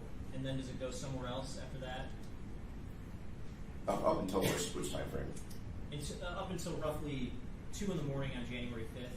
Yes, then after that, it goes from the area consistent with the Greenfield address down to the area of 26 Beresford, and then back to the area of the Greenfield address. Okay, and then just to recap, again, in the afternoon on January 6th, from around 1:30 to just after 2 o'clock in the afternoon, do you have any overall opinion as to the trajectory of the defendant's phone during that time? Yes, consistent with travel from the area of the Greenfield address to the area of the Beresford address, and then back up to an area east of that Greenfield address. Okay. Your Honor, I'm holding a proposed exhibit that's been marked as People's Proposed Exhibit 40. This is another part of the Google records subject to the certification that was previously admitted. It's a set of Google searches from the account that I'm asking again to admit as a certified record of regularly conducted activity pursuant to Michigan Rule .NS 902 subsection 1, subsection 11. I'm sorry. Any objection? No objection. Admitted. And Special Agent Reiner, I previously shown you this particular document before, People's Exhibit 40? Yes. And just as a general matter, can you describe what that document just depicts? It's got search terms, it's got dates, times, words, locations, internet addresses. Okay, and the times reflected in that document. So, for example, the T-Mobile records come in UTC, but to put those in Michigan time, in the winter you need to take away 5 hours, and in the summer you need to take away 4 hours. Okay, and so what would be the difference between UTC time and Eastern time in January of 2022? You would need to subtract 5 hours. 5 hours, okay. And I want to draw your attention to page 8 of that particular document.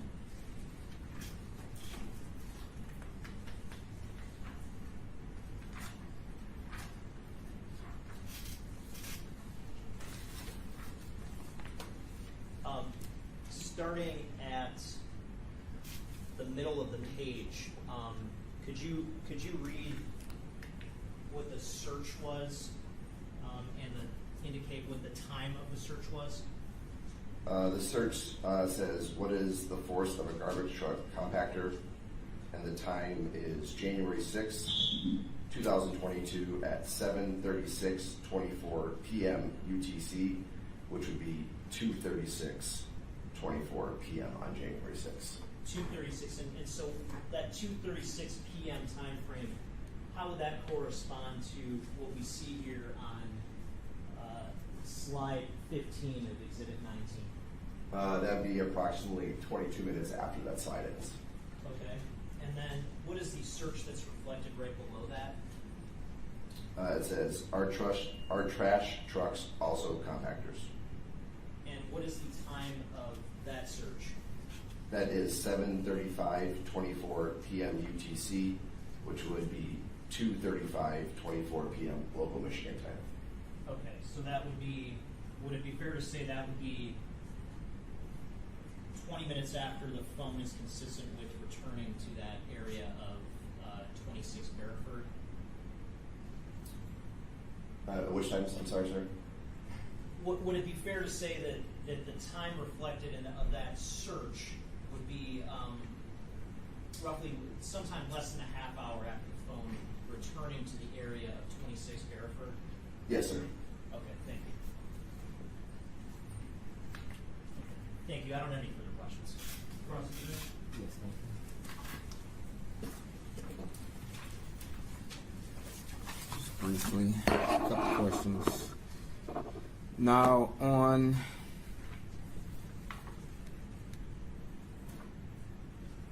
from your analysis, I believe that's page 9 on your map, which indicates that phone number 313-913-5931 was in the general vicinity of East Point, correct? Yes, of that of East Point, that address that's denoted on there. Yes, sir. Melrose address. Okay. And on slide 10, or picture number 10, at approximately 12 a.m., it indicates that this phone could have been in the area of Greenfield, correct? It was consistent with the area of Greenfield. Which phone are we talking about? The 313-913-5931, which is the victim's phone. Now, did you ever extract any type of, I guess, email account associated with this phone number? I did not, no, sir. Okay. Do you know if there was a phone number, like a Google account or an Apple email that was associated with this phone? For which number? For the 913 number. I do not. Okay. So you don't have any type of, I guess, an email where it would provide some general idea of a location for this particular phone, correct? I only have only the phone records for that phone number, sir. Okay. And from your diagram, it does not show this particular number traveling from East Point to the Greenfield area. It just shows it at one particular time in East Point, and then a time later it's in Greenfield, correct? Yeah, so it shows it from the last record at 10:20 in the East Point area, and then 11:34 in the area of the Greenfield address. Okay. Is there a reason why you didn't map out the phone traveling from East Point to Greenfield, or you just didn't have that information? There was no data during that time period. There was no data? Okay.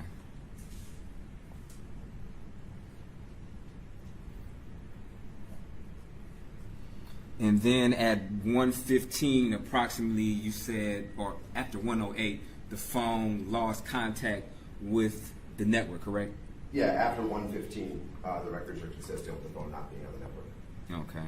And you wouldn't know if it was due to the battery dying or whatever, correct? I cannot tell you why. Okay.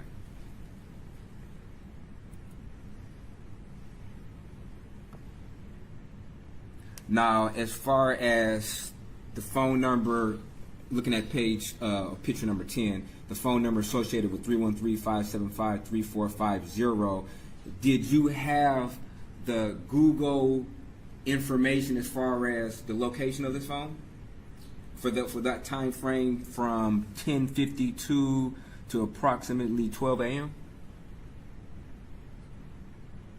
There is some data in that time frame, yes, sir. Okay, but on your diagram number 10, you didn't indicate where the Jaylin Omar 14 Gmail was located, or approximately located, from 10:52 p.m. on January 4th until 12 a.m. on January the 5th, 2022, correct? No, I do have points. There are points beginning at approximately 11:31 p.m. that have the Google location information. Okay, and that's depicted on picture number 10? Yes, sir. It's right here in this red box. It starts at 11. Okay. And is there a reason why you were only able to, I guess, analyze the time from 11:31 p.m. opposed to 10:52? Just the Google data, it didn't have anything up until that 11:31 time frame, so I can only map the data that I do have. Okay, is that common for Google accounts to sometimes be missing certain information on when a phone may have been? I wouldn't characterize it as missing, no, sir. But you didn't have that information, correct? I didn't have the information I could map during that time. Okay, why couldn't you got the information? Google, just like the phone providers, it's an element of what they retain and what is available. So, okay. Data is provided pursuant to a search warrant, for example, and based on the data, I'm only able to map what I do have. Okay. And when did you receive this information to even analyze it? The Google information? Yes. I don't recall the exact date, but it was before I finalized my report. Okay.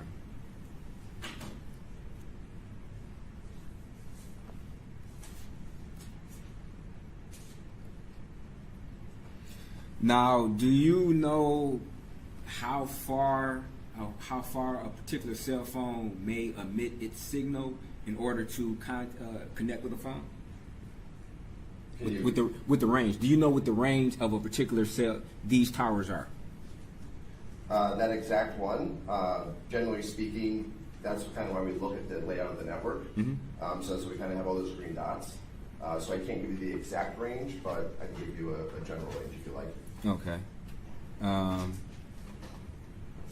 And sometimes, would it be a true statement that sometimes a cell phone may connect to a tower that may not be the closest to that particular cell phone, correct? That could happen, yes, sir. Okay. And that could be due to network congestion, correct? No, sir. A particular tower being too congested would not send another phone to another tower? That's impossible? No, sir. That's not possible. I can explain it if you like. Yes, please do. So your phone is always looking for that best signal. Correct. And so it knows what tower it's going to use. Let's say you're at a baseball game and your phone knows the best tower, but everybody else wants to make a call. Maybe we've all been there. Mm-hmm. If, for some reason everyone's trying to make a call at the same time, your call just won't go through. So there is no second best. Your phone picks that best signal, and that's the one it's going to use. Okay. Wonder if a particular tower is down for maintenance on a particular day, and would your phone connect to another tower? It's going to be whatever tower that your phone selects for that best tower. Okay. But the one thing to keep in mind is that we are using timing advance records, so that's telling me the distance the phone is at a certain date and time. Okay. Okay, and when you analyze the distance, like what type of raw data? Does it say tower 1, for example, then it gives you a particular proximity on how far the phone is, or some other zeros and ones that you have to compute in order to come up with that number? There's no computing. It's actually in, we'll call it just layman terms. So okay. The date time, it's going to have that unique tower number. Let's just say 1, 2, 3. It'll say sector 1, and then just like you see here, it'll say 0.15 miles. Okay.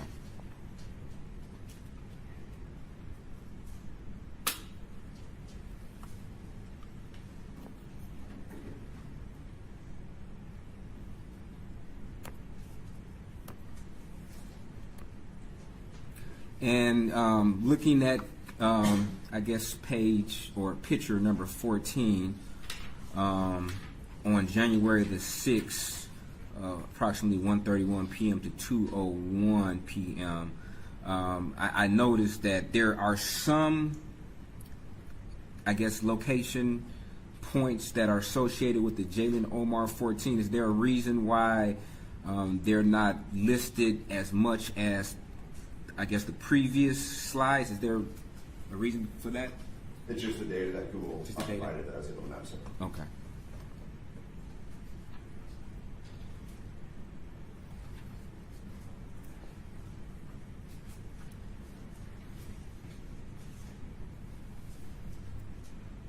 And you wouldn't have any knowledge of, I guess, if a tower was not functioning on this particular, on any of these nights, correct? You wouldn't know that, correct? I wouldn't know if there was one, but the providers have told us that they maintain over 99.9% uptime on the towers. Okay. For the most part, they provide yes. this, but on this particular night, you can't, I guess, testify to whether or not 99.9% of towers were active during the dates of January 4th to January 6th, correct? I have no information of a tower being down. I've not passed that information directly. Okay. And you wouldn't be provided that information. That's a fair statement, correct? No, I'm only provided the actual towers that are used, and in this case, for example, recorded measurement of the distance the phone would be located. Okay. And that information would be on a propagation map, correct, as to what towers were functioning or not functioning on a particular day, correct? Or you wouldn't know? I don't believe that would be on a propagation map, no, sir. But you have you never seen a propagation map, correct? I have, sir. You have? But those are not generally provided to law enforcement, correct? They are not provided in response to a search warrant, no, sir. Okay.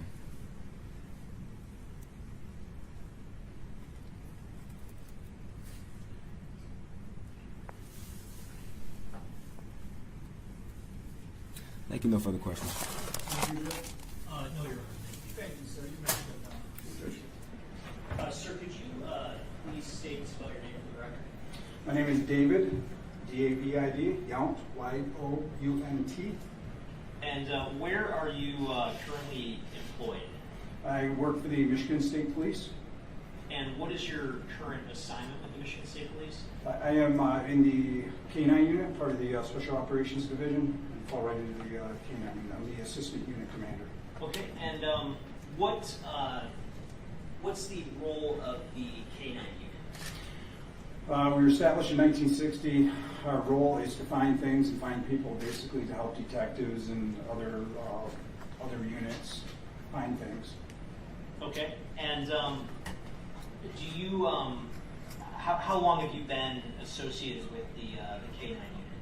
I've been with the K-9 unit since 2000, so 23 and a half years. Okay, and do you have any sort of specialized training in K-9 handling? Yes, sir. And what sort of training do you Well, starting back in 2000, I went through the selection process and then went to our 14-week basic school, which is a 560-hour basic school on canine handling and canine theory. I worked up the ranks to work a couple of different dogs, and then became the assistant trainer for the canine unit, and then the head trainer, and then became the unit commander, working several different types of dogs, training several different types of dogs, new troopers, in charge of the selection process for the troopers and the dogs. Started some new programs, some new initiatives and new programs over the years. I took over the unit in 2010. As part of your responsibilities, do you oversee both the training of canines and the training of troopers to become handlers? Yes, sir. And through your experience as a canine handler, do you have any experience with cadaver dogs? Yes, sir. And what is a cadaver dog? Our cadaver dogs are trained to locate decomposing human remains in various stages and various environments, to include submerged underwater, hanging in trees, buried under the surface of the soil or other environments. Also to include trace amounts of human remains. Okay, and as part of your role, do you supervise the training of cadaver dogs for Michigan State Police? Yes, sir. And would you, are you a trained cadaver dog handler yourself? Yes, sir. And specifically for cadaver dog handling, what sort of training do you have in that field? That's a 400-hour course. My first cadaver dog was in 2004.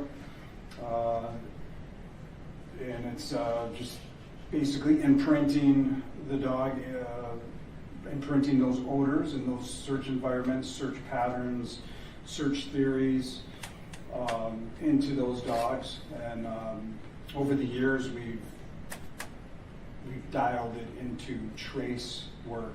That started in around 2011, where we're doing more trace type work. Okay, and can you, I guess, walk us through just in basic terms how a cadaver dog is trained? Yes, sir. It's no different than any other detector dog. It's just a different odor, but the process is the same, just using different odors. So we start with human tissue. We put them in scent boxes. Through repetition, we bring the dogs through the scent boxes. When they come to the box with the source odor, we tell the dog to sit. And through repetitions, the dogs become conditioned to that odor, because we're rewarding the dog for the response on that odor. And we pair the reward with the response, and it's really that easy. It's just a lot of repetition, and we vary the material, vary the amounts, and then make the problems more difficult as the dogs advance. And what sort of odors are cadaver dogs trained to detect? So they are trained to detect human tissue. So it's the various tissue. It's your skin, it's your organs, your bones. We imprint human bones into them in various stages of decomp, fresh to completely bleached out. We train them to like skin. Also blood. Blood is the big thing that we do, and we start in larger amounts of that material, and then we bring that threshold down to just very, very small amounts. We also proof them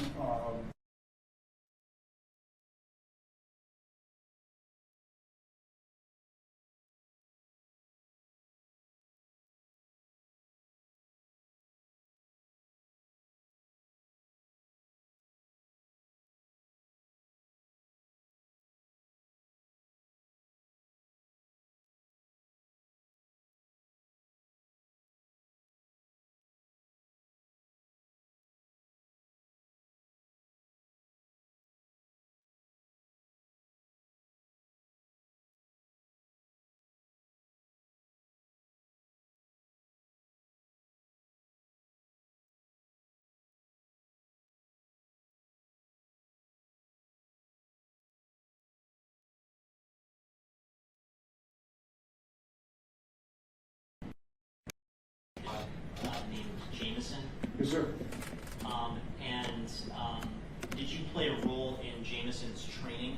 Yes, sir. And what did that training consist of? It was 400 hours of repetition, conditioning, training, and the cadaver detection of human remains. Okay. And during the course of Jameson's training, were there any irregularities or problems that I guess made you skeptical of Jameson's abilities? Not at all. The methods used to train Jameson and train cadaver dogs more broadly, are those methods that you came up with, or is that something that's widely used among other police agencies? There's not a lot of law enforcement agencies that use cadaver dogs, but we do adopt some of the methods and some of the criteria that are used across basically all over the world. We do tailor ours to meet our needs in Michigan, and that's what we do. Okay. Your Honor, at this time I'm going to offer Sergeant Young as an expert in the field of canine handling. I'll pass the board here if there is any. Any board here? No word here. Court makes a finding that this witness may testify as an expert in canine handling. Sergeant Young, I'm holding this remark as People's Exhibit 28. Is this a certificate of training associated with Jameson? Yes, sir. And what's the significance of this particular certificate? That shows we meet the minimum standards. We passed our certification, and that's what they do. We do that it's an annual proficiency test that we are required to maintain. Okay, and this particular certificate, is this from the year 2021? Yes, sir. And this is a true and accurate copy of that certificate? Yes, sir. Your Honor, I move to admit 28. Admit it. Thank you. And I want to take you to January 19th of 2022. Did you participate in the search of a particular vehicle? Yes, sir. And did that search take place at Woods Towing in East Point? Yes, sir. And did Jameson assist you with that search? Yes. And can you walk me through sort of the method that was used to search that vehicle? Yes, sir. The first thing I do is identify the vehicle. Obviously, identify the vehicle. Before I even get the dog out of the car, I check the vehicle and I open everything up in the vehicle. That's for a couple of reasons. First off is safety, anything sharp, needles, knives, broken glass. And then it enables me also to open the compartments, open the doors, move any obstacles that are in the, get the dog out, air the dog out. I put a harness on him, which is like a toggle switch. Put the harness on him, that indicates to him that it's time to look for, it's time for him to look for the odors that he is imprinted on. I put the harness on him, and then we systematically search the vehicle. So this particular case, we searched the vehicle inside and out. Okay, and just I guess for clarity of the record, the particular vehicle that you searched, was that a white Acura? Yes, sir. And would that be license plate EGH6644? I don't remember the exact license plate. If I could refer to my report, I can confirm that. Also present was Detective Showers.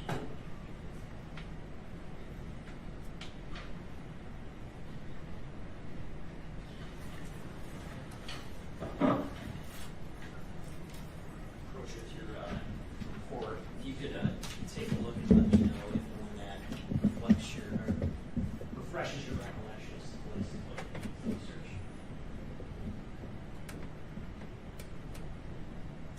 Yes, sir.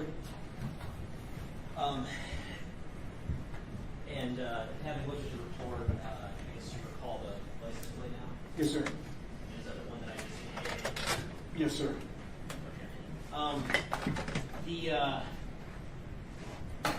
The search here, did anything notable happen in connection with the search? Yes, sir. What happened? K.I. Jameson gave a positive indication of human remains in the trunk of that vehicle. It was on the, as you're facing the trunk, the left side of the vehicle. I noticed him give a positive indication inside the lower left of that trunk. I shined my light. I looked where his nose last was, and there was like a black uniform on the floor, on the lower portion of the trunk. I pulled him out. I did a research, like a confirmation search, brought him around. He went up into the trunk, started searching the trunk again, and then gave another positive indication of human remains on that left side of the trunk. And what sort of, what would Jameson do as a general matter to give you a positive indication?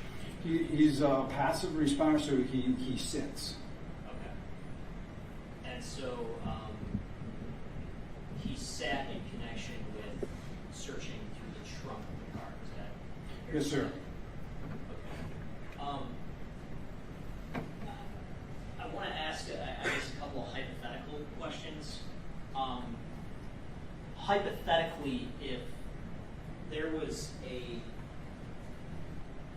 if a body had been in that trunk for a short period of time, recently after the individual had been deceased, would you expect odors to be detectable from decomposition?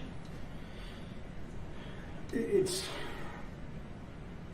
possible to see that interest in like a behavior change, but there has to be a source. Like there should be a source. That the dog indicates a source odor. Let's say there is a body in the trunk, odors pooled up in that trunk because that trunk's been closed, things have been protected. Don't know how long the body's been in the trunk. The dog, if that odor is still in there and the dog detects it, he only sits when he detects human remains. He doesn't sit for any other reason. I don't have a false indication problem with this dog whatsoever.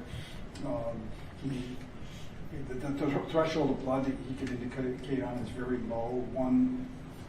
That leads me to my next question. So again, hypothetically, if there was a small amount of blood in the trunk of the car, even so small that you might not be able to detect it with your naked eye, is that enough to lead to a positive indication from the canine dog? Absolutely, yes. Okay.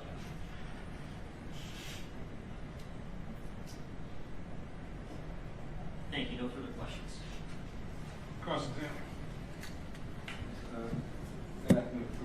Good afternoon, sir. Now, you stated that there are not a lot of law enforcement agencies who use cadaver dogs? Yes, sir. Okay, and do you know why that is?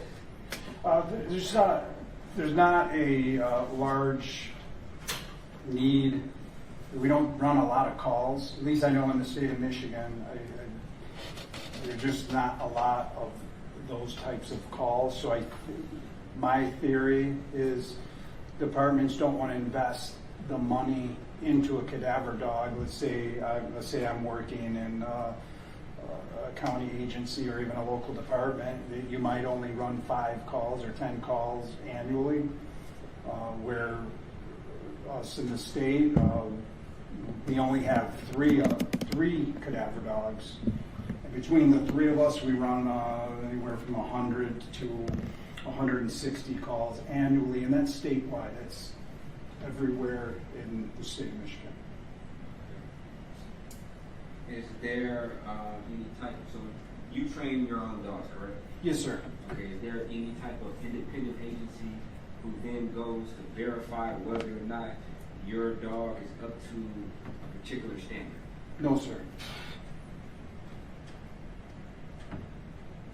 And there is no universal standard that you can compare your dog to say whether or not your dog is qualified, correct? There's no universal standard in the United States for any police canine work, whether it's narcotics, explosives, accelerant, cadaver.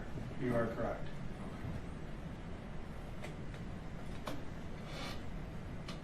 And what is the age of Jameson?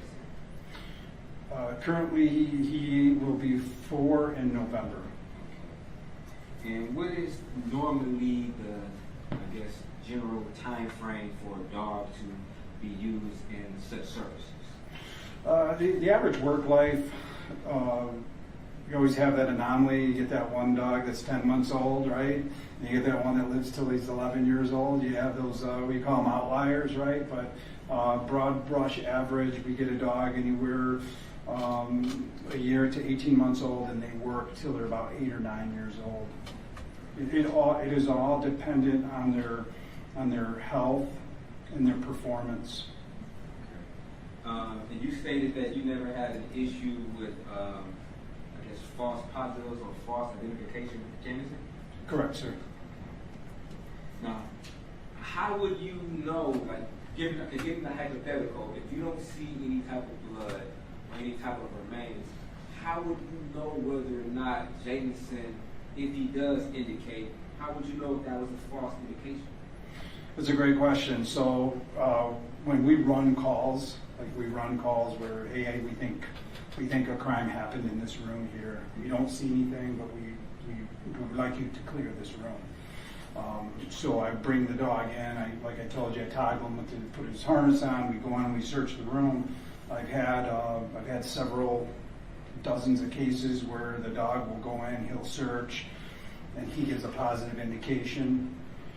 Even though I don't see anything, I still mark it. Hey, make sure the crime scene investigators check here. And where I get my confirmation from, because I don't reward the dog when he's doing that, because it's an unknown. I don't know if there's cleaning agents or other material, so I don't want to imprint that into him. So what I do is I do follow-up with the agencies and find out, yes, we pulled the laminate floors up and there was human remains under that floor or under that carpet, or I had one on the wall where handprints were going down the wall that you couldn't see with the naked eye that they washed, and so that's how I get that feedback. You said handprints? I've had handprints, yes, sir. Okay. Was Like that luminol. They were. The person was bludgeoned, and as the victim was falling, he must have been holding on to the wall. Well, they cleaned this wall off. Even the wall. Well, they cleaned this wall off. They even primed it with like a Kills primer. I came in like 2 weeks later. I searched the room, and the dog kept sniffing along this wall. And I said, he's indicating on this wall. I don't see anything. Well, they come in and they lumen all that wall, and the handprints just lit up on that wall. It's pretty spectacular. In this particular incident that you're referring to, you said the person was bludgeoned to death, correct?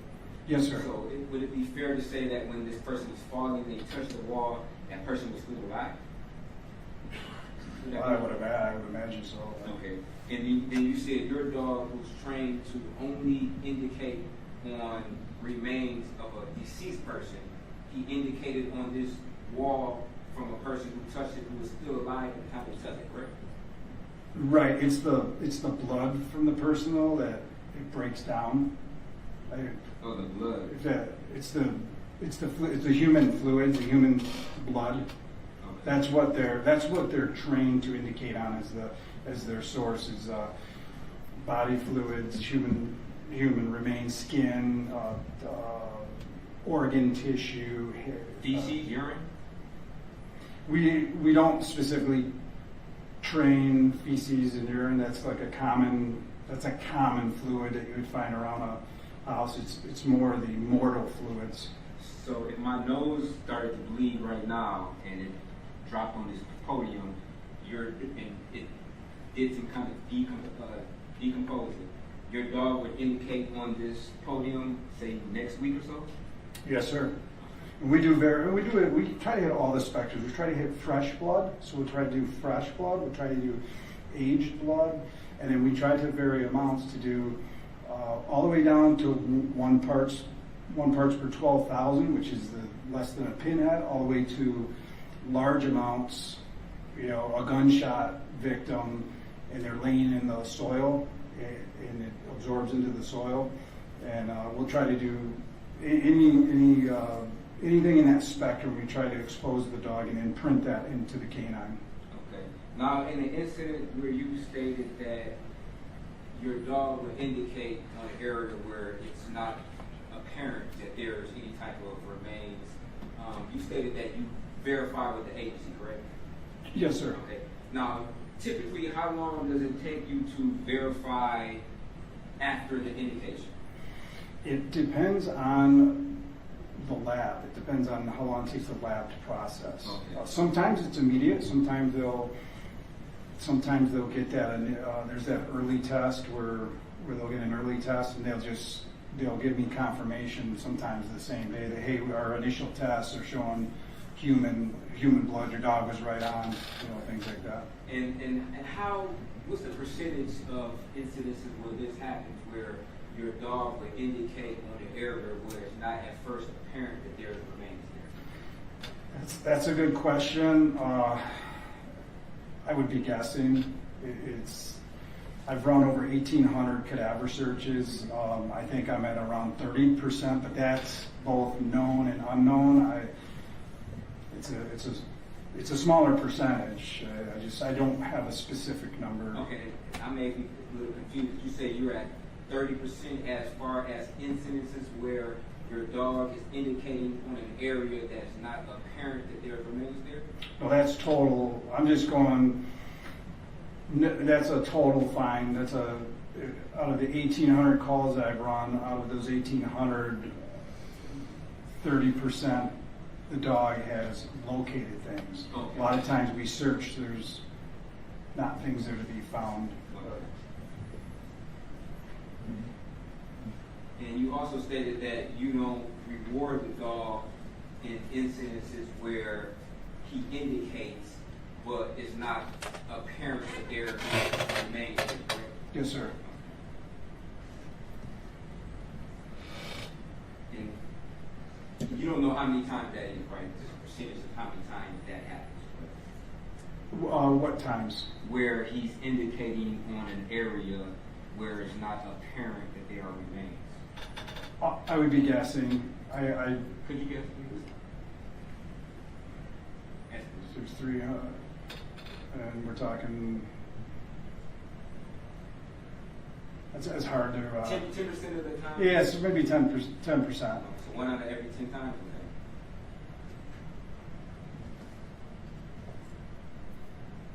So do you later then reward the dog after you indicate, or after you investigate whether or not there actually were remains in that particular area? That's a good question. We get that a lot. We do that so the dog doesn't false respond. Dogs are dogs.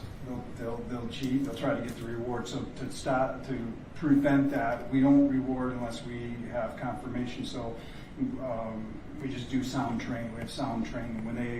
When we train, the dog gets rewarded on calls.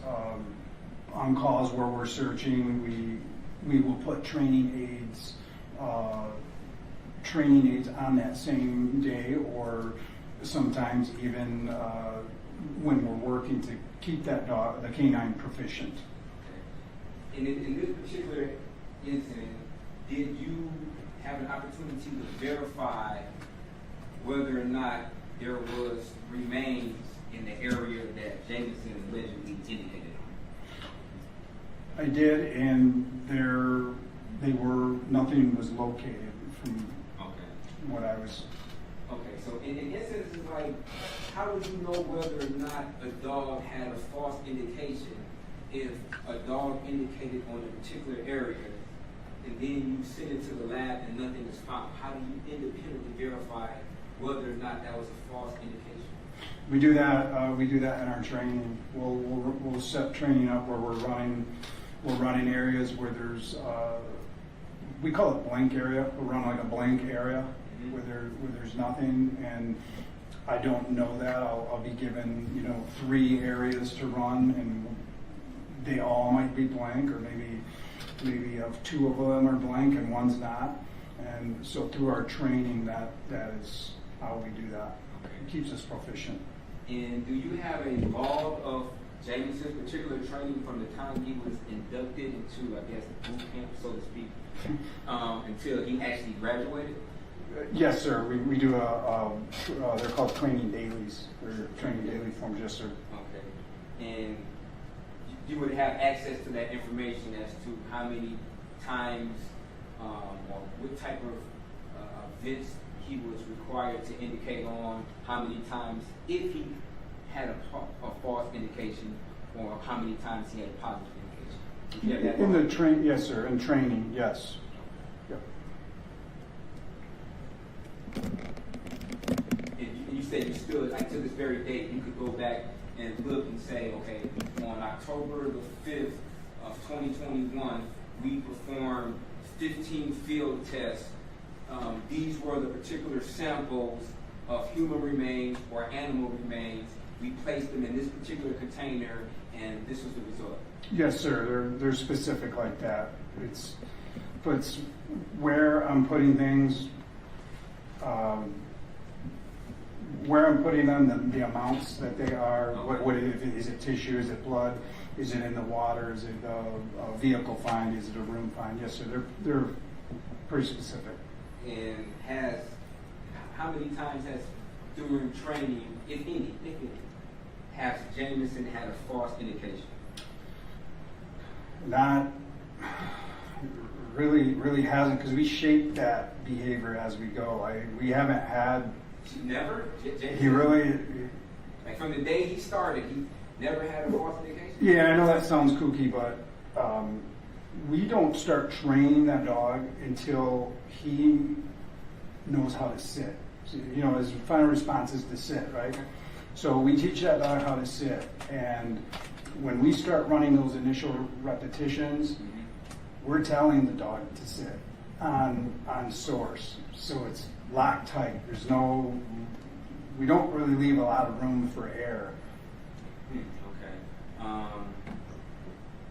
So you train them how to sit, I understand that. With the odor. We pair that with the odor. Once the dog learns how, it's a process where you're teaching the dog to sit, dog learns how to sit, now I'm pairing the odor with the sit, and it's repetition after repetition. And if there was any type of false indication, would you document that? Yes, sir. Okay. And that information will be available to this day for an individual to go back and look. Correct? Yes, sir. Okay. How would somebody like myself get a hold of that information? Well, we'll just send them to you, right? Yes, sir.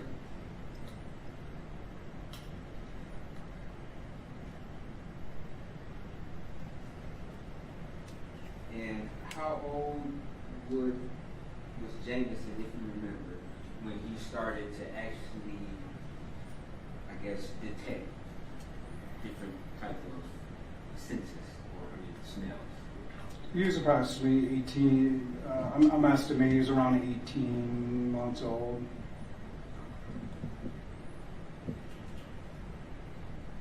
And to your knowledge, this particular trunk was analyzed to see if there was any blood or any type of DNA in the trunk, right? That is my understanding, yes, sir. And just from my memory, nothing was found, correct? To Yeah. your knowledge. To my knowledge, nothing was found.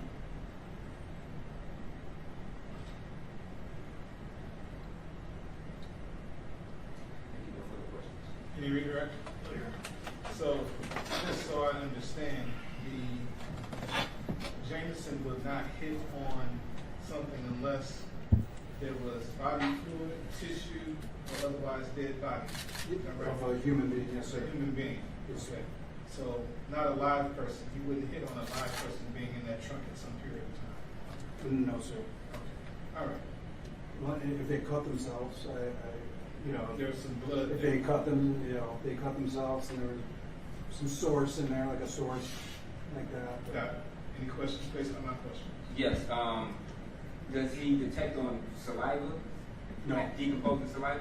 No, sir. Okay. And how long would a person have to be dead for him to detect on it? Would it have to be like hours, days? It's a good question. There's, you know, they say as soon as the body dies, the cells start to die off. Is what they say. Have you been able to verify that through your testing? Have you ever put them through a test where there was recently deceased cell tissue or individual within minutes, and Jameson was able to detect it? We've had fresh blood, but not like a human. Trying to think if he's anybody the freshest human. Nothing real fresh, like with nothing within hours. You know, I had a drowning victim one time that was within hours, not with Jameson, but running a cadaver dog. I had a drowning victim within a few hours. It was in cold water as well, and my cadaver dog located this person. But that, you know, there's a water operation too, so. So, if you had to say, what is the threshold for Jameson? What time period does he need in order to start detecting dead tissue?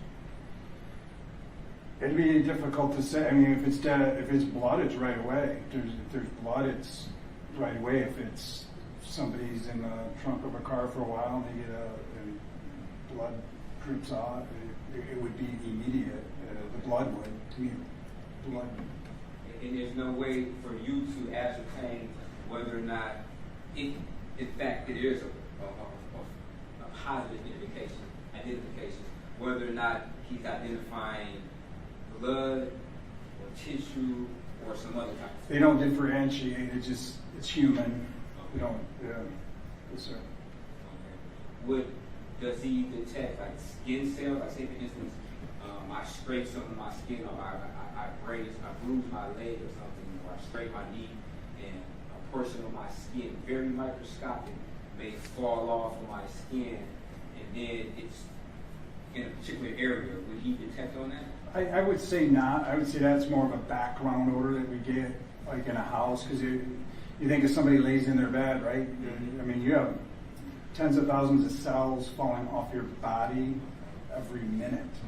So no, I would say no. You would say no. Okay. Have you done any type of, I guess, testing to rule out whether or not a dog would be able to differentiate between skin that was maybe chafed off somebody's body versus something else? No, we have not. So you can't positively say whether or not a dog would indicate on skin that was, I guess, scraped off, correct? We don't specifically train that, so that's why I would rule on I'd say. But you can't, since the fact that you don't train on it, you can't definitively say whether or not your dog would indicate on it, correct? Correct. Okay, no further questions. Thank you, sir. You may, sir. Sir, could you please state and spell your name for the record? Yes, sir. It's John Criswell, J-O-H-N, last name C-R-I-S-W-E-L-L. And sir, where do you currently work? At Detroit Police Department. And what is your role at the Detroit Police Department? As a police officer. And were you in that role back on the date of January 6th of 2022? Yes. And on that particular day, on January 6th of 2022, were you involved with an investigation into a then missing person by the name of Zion Foster? Yes, I was. And as part of your involvement with that investigation, did you go to the address of 19451 Greenfield in the city of Detroit in the county of Wayne? I don't remember the address for verbatim. I didn't get my report, but I do believe going to the address over there. off Greenfield. Okay. If you took a look at the report, would that help to reflect your recollection as to the specific address? Yes.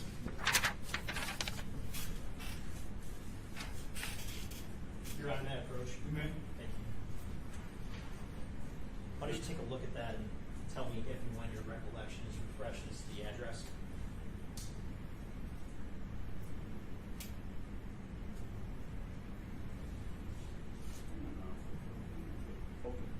And what was the specific address that you went to? 19451 Greenfield Road.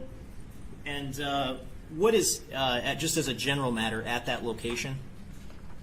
I'm sorry, say that one more time. As a general matter, what was at that location? Was it a residence or something else? Yeah, it was a residence, just a home. Okay. And at around what time of day did you go to that location? It was later on in the day. I'm not sure the specific time, but it was later on in the day. It was kind of dark out. Okay. And were you alone or were you with a partner? I was with my partner. And what was your partner's name that night? P.O. Sands, but he's not on the department no more. And is that S-A-N-S, the yes. spelling? Okay. And when you were at that location, did you speak with anybody in particular? Yes, I did. And who did you speak with? If I butcher his name, forgive me. I would have to look at my report just to make sure I got the name correctly.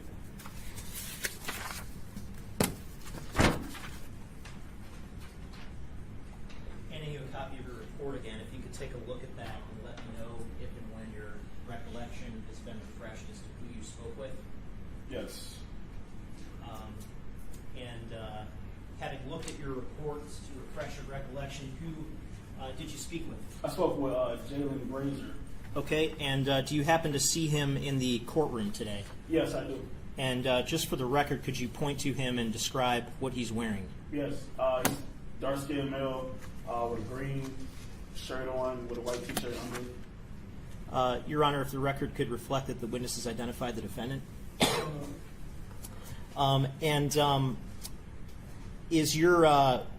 Was your interaction with the defendant on that particular time captured on body-worn camera? Yes, it was. And I am holding what has been marked as People's Proposed Exhibit 22, a disc. Did you review footage of your partner's body-worn camera? I did review footage of my partner's body camera. Okay, and your partner's body-worn camera, does that fairly and accurately depict what you saw in your interaction with the defendant back on January 6, 2022? Completely, because we was together the whole time. Okay, and did you review your own body-worn camera too? I was able to review it, yeah, but his was way clearer, and his it was just way clearer on his. Okay.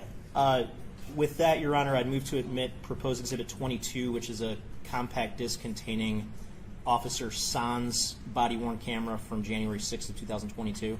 Any objection? No. Admitted? Thank you, Your Honor. May I publish? Yes.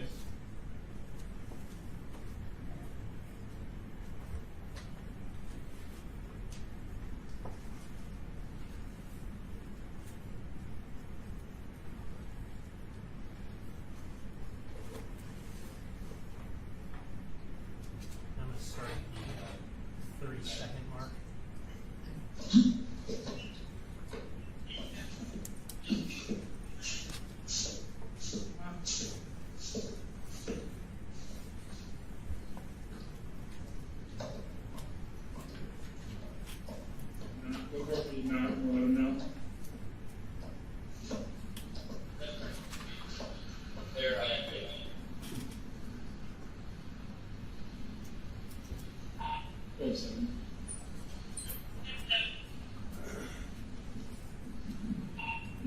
Can you show us at 19451 Greenfield?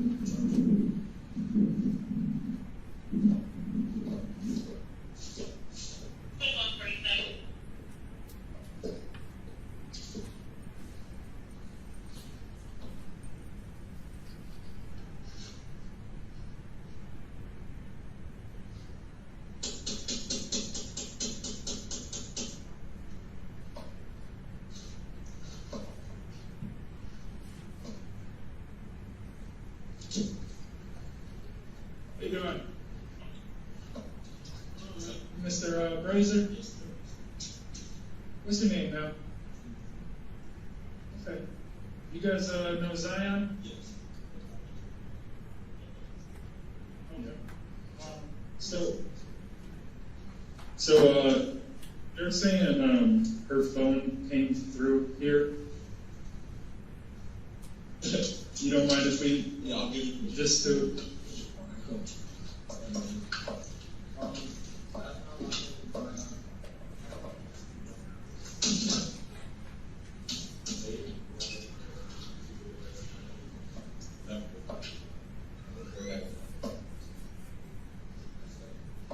years of that, where I jumped over her my school and I said, I saw her. Her mom said, Cortez, he also called us Tuesday, Wednesday. He's the one that kind of told everybody we were at our clinic, we saw our father shoes, and he called us, well, called me, right? He called me, he said, I said, Zion told him and her mom that she was coming over here.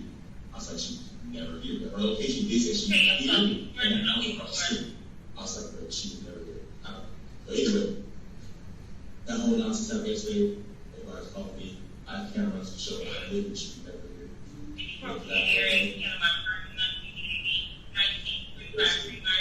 And God told them the same word. Same thing we showed y'all done. There, they can make it? Yes. Okay, well, let's just say that we did it. You mind if we take it and run through it?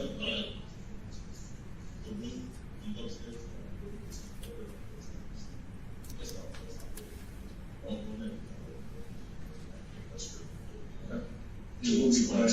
Yeah, check the basement. Everything. I'm sure our cameras will. Thank you. We appreciate it.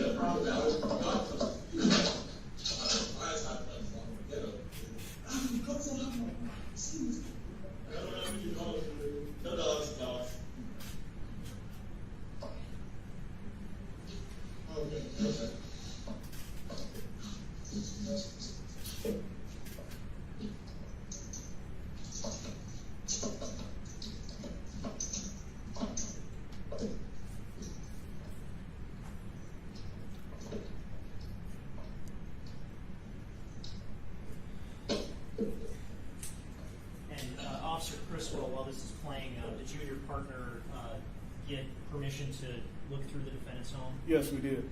And did you find anything notable inside of the home? No, not at the time. Okay. Yeah.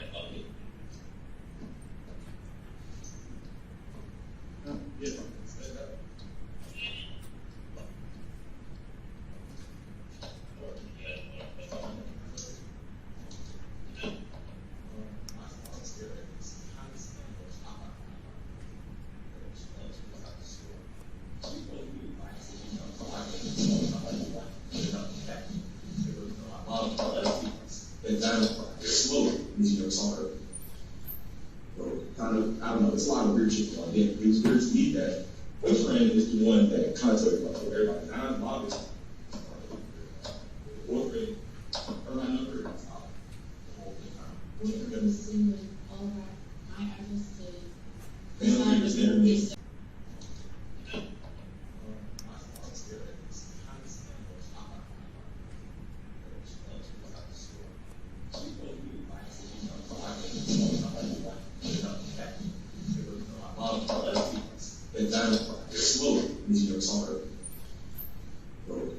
I don't know, it's a lot of weird shit going on. It was weird to me that boyfriend is the one that kind of told everybody, I'm August. Boyfriend, or my number, the whole thing. I just said, they don't understand me. instead of telling him he has two addresses. This Also, is that one across the street. the address, his name's Cortez. When he called us over there, Dr. Quinn. This is the address of her location on one iPhone, so it's in Milton. That's directly across the street. They went to the house and that's what was there. So I'm assuming she had to come this way, but she hadn't been here before. So they're not going to be here, so but he gave us this address, right? But everybody else is saying she's our address and stressing on the road.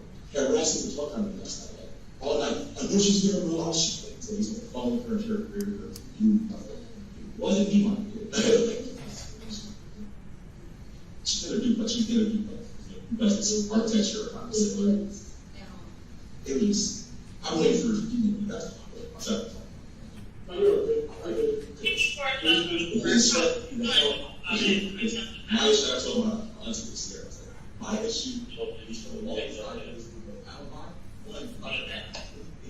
She said, at least once, twice, another time, said she did. I was like, why do you think today? Why the fuck would I make you return? Like, you don't see it around our family, don't really talk. Like, you think it's your fucking kid. So you're gonna see what she went through, who she's dealing with. See, she had a fucking coat on. But now I'm getting, I'm stressed. You guys want to show you? Have she said, I'm this on the board and show. Oh, yeah. And then, you know, if anybody technically come talk to you or anything, man, you know. Yeah, I'm ready to talk to you. That's fine. Yeah. Oh, that's great.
It's just basically showing the girl was never in my house. And she's like, four times, every time she got some dude's house. Her mom's playing it a certain way that made me so cool. Yes, I would assume you better know that. I'm saying, like, you're not very job, just assume she could tell you damn information. Oh, we know. Appreciate it. All right, guys. Enjoy the rest of your night. Real quick. What's your date of birth?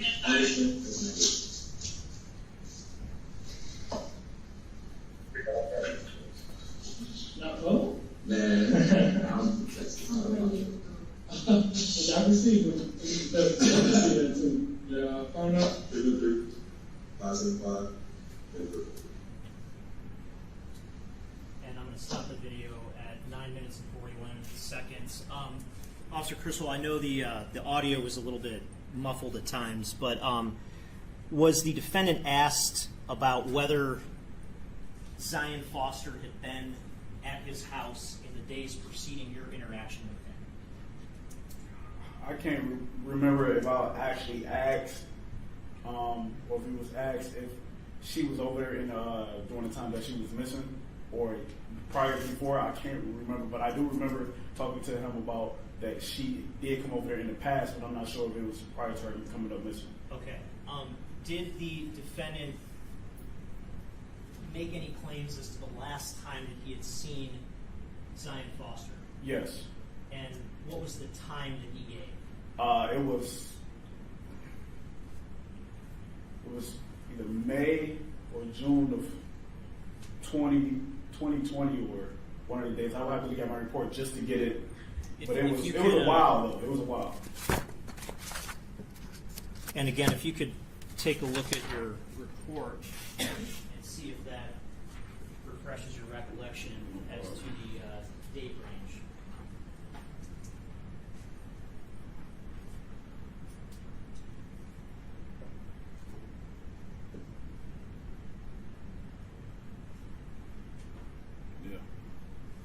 having looked at your report, does that refresh your recollection as to when the defendant claimed you had last seen Zion Foster? Yes, which was May of 2021. Okay, thank you. Thank you. No further questions.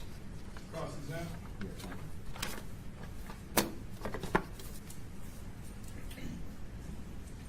Good morning, officer. Hey, good morning.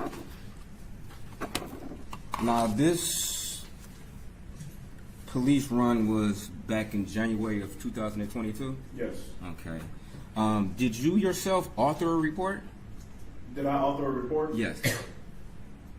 I think it might have just been my partner who authored the report. Yeah. Okay, so when you were just refreshing your memory, you were reading from your partner's report, not your own, correct? Correct. Okay, so you cannot testify to the authenticity of the contents in that report because you didn't author it, correct? Actually, I spoke with my partner, and we spoke with each other to get information into the report. I'm sorry.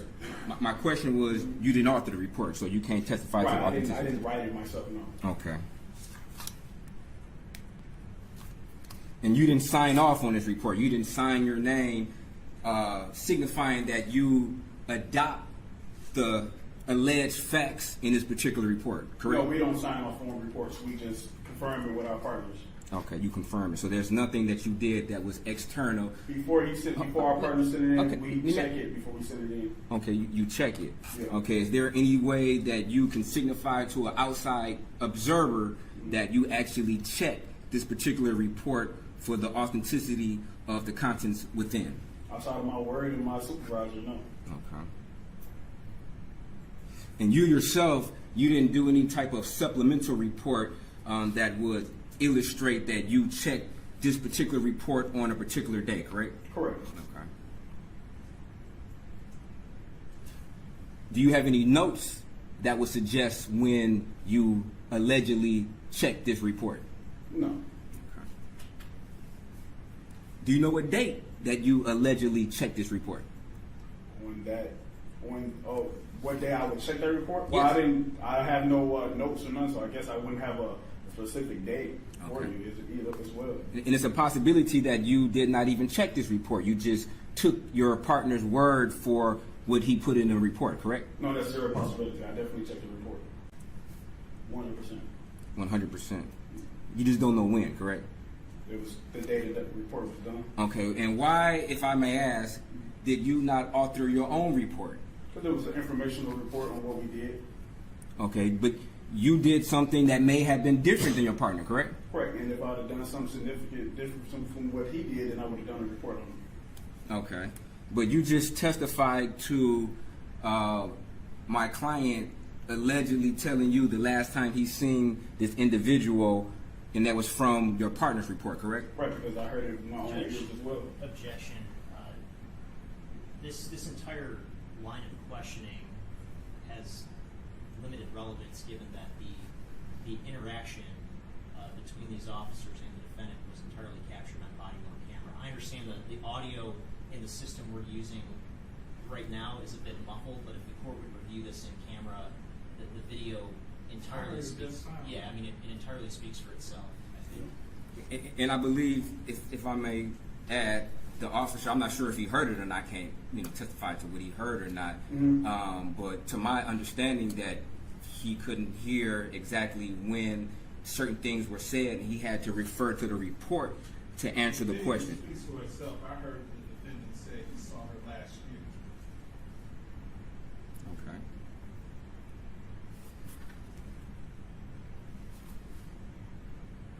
Do you think that was of significance when, if you're going to investigate a missing person, if an individual tells you a time frame when they last seen them, do you think that's significant enough to enter your own report if that was said to you?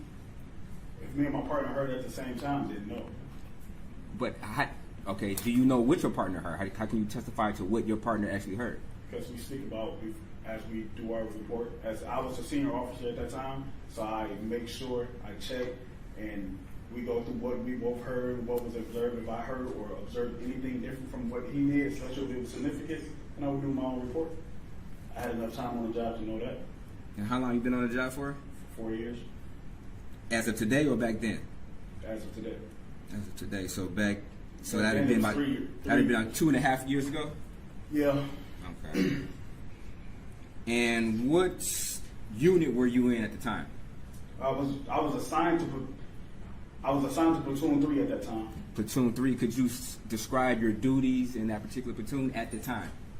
At the time, we are just patrol police officers. We answer police runs, maybe traffic stops if we see a violation that happens in front of us.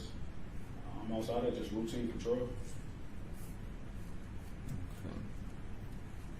Did you have any particular training in, I guess, witness questioning and evidence gathering? Yes and no.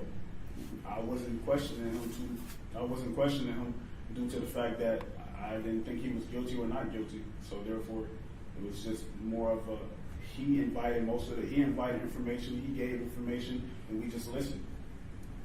Okay. At that particular time, when you entered his house, could he have just walked away from you while you were questioning him?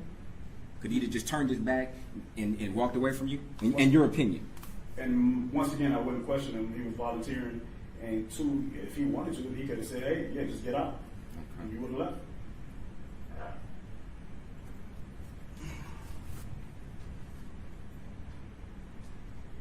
Thank you. No further questions. No, Your Honor. Thank you. Thank you so much. Sir, could you please state and spell your name for the record? Detective Ian Reinhold, I-A-N, last name R-E-I-N-H-O-L-D. And where do you currently work, sir? East Point Police Department. And what's your role with the East Point Police Department? I'm a detective. And how long have you been in that line of work? In East Point, it'll be 5 years in January. Okay. I want to take you back to January 7th of 2022. On that particular day, did you become involved in what was then a missing persons investigation into Zion Foster? Yes. And can you tell me that particular day, did you have an opportunity to meet with Sierra Milton? Yes. And what was sort of the thinking initially, during that, let's say, the first day of the investigation? I came in, I think it was a Friday night. I met with her in the lobby at the station. My first thought was she was just missing again. She's previously been reported missing a couple times, but I had to get all the information from her that night. Okay. At some point, did you have an opportunity to view some video that Miss Milton provided to you from a ring camera from across the street from her house? Yes. And did she send that video to you with like a download link over email? Yes. And was that link something that appeared to come directly from Ring itself? Yes. And were you able to download and view that video from that link? Yes. Okay, I'm holding, or about to be holding, in my hand the disc that is marked as Proposed Exhibit 20. Is it your understanding that that video is on this particular disc? That would be yes. Okay, and that video that you downloaded, did you ultimately place that on evidence or retain it in some way? Yes. And is that video still in the same or substantially the same condition it was in when you originally obtained it from that Ring download link? Yes. Your Honor, I move to admit People's Proposed Exhibit 20. Any objection? Admitted. Thank you, Your Honor. And I am going to publish at this time Exhibit 20 and also the previously admitted Exhibit 21 from Greenfield, the Greenfield location. Okay.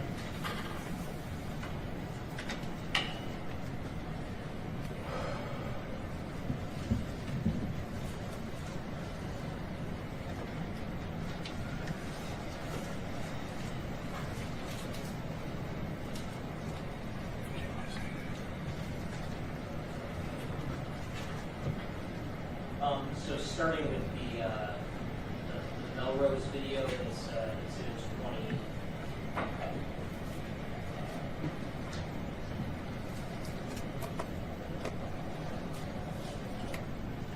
Published the first file on the disk. It's the file labeled Bring Front Door New 2022-0104.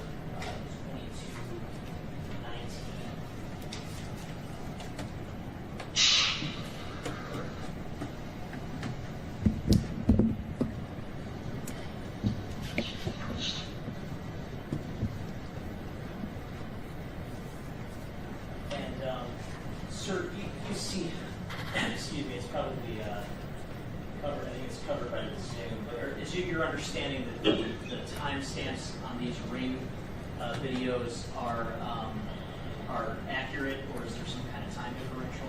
As far as I know, they're accurate. Okay. And looking at this vantage point, do you recall which house is associated with Sierra Milton, if you can see it in this video? It would be the second house from the corner. On your right, the two lights on are two lights are on downstairs. Okay. And I'm going to publish the second video on the disk.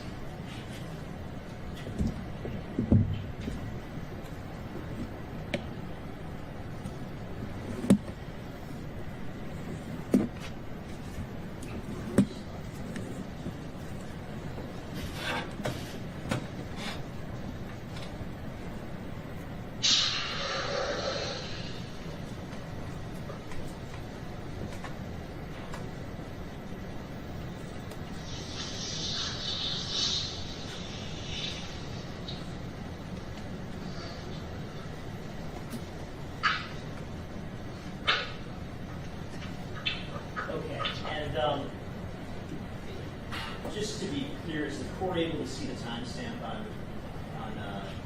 I think it's covered by the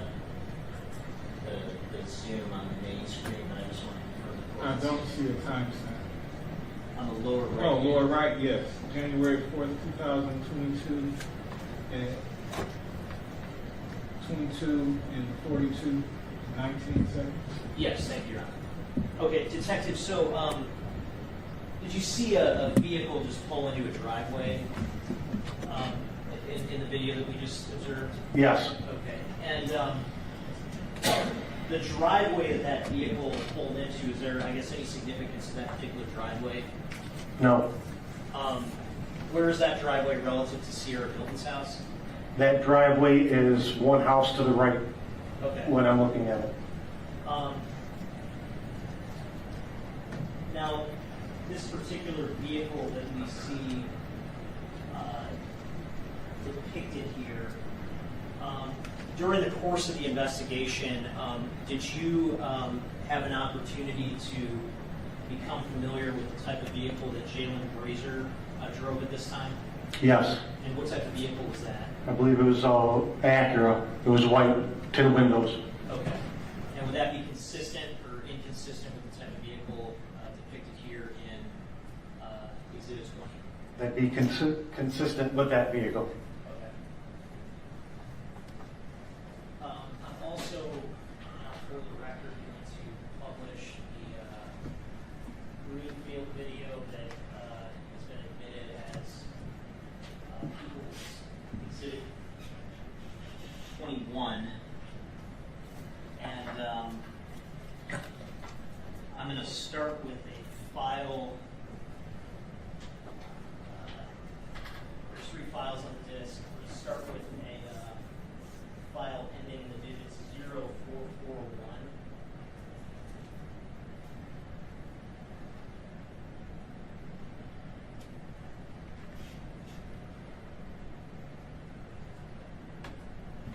And I'm going to start at 1 minute and 10 seconds into footage. And Detective Ryan, will this particular footage from the Greenfield location, did you play a role, I guess, in obtaining that in connection with the investigation? Yes. This format that we see it in, were you ever able to, I guess, obtain the video directly from the source, or is this the only type of footage that you have? This is the only footage I have. Okay. And I know it's a little hard to see from your vantage point, but the house that is sort of depicted in the video section, do you have familiarity with that house? I do. It is a little bit hard to see from here, but I believe it's the house on the far left in that video picture. Would that be the address of 19451 Greenfield in Detroit? Yes. Okay. And I'm going to publish, again, starting at 1 minute and 10 seconds on the video, which is timestamped at 11:14 p.m.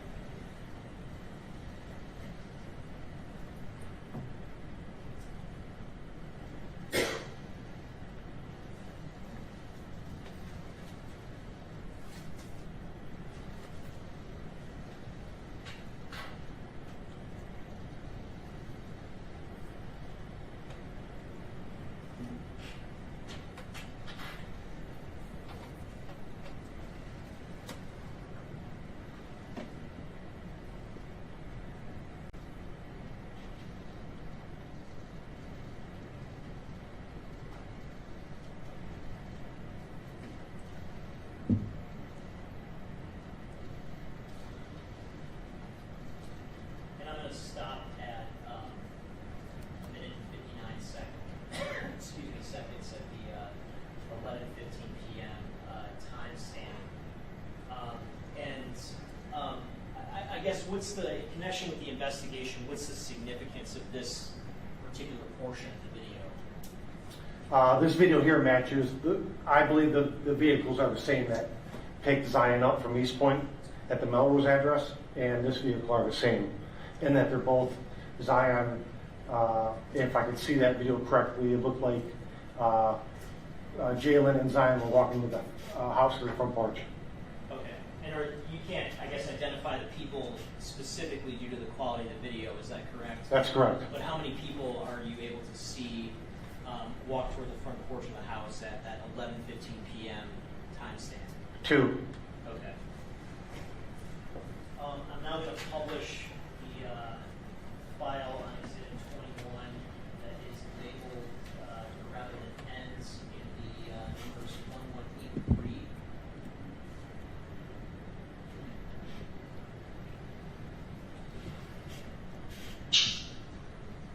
And I'm going to start at 2 minutes and 4 seconds into the video, which is going to be at the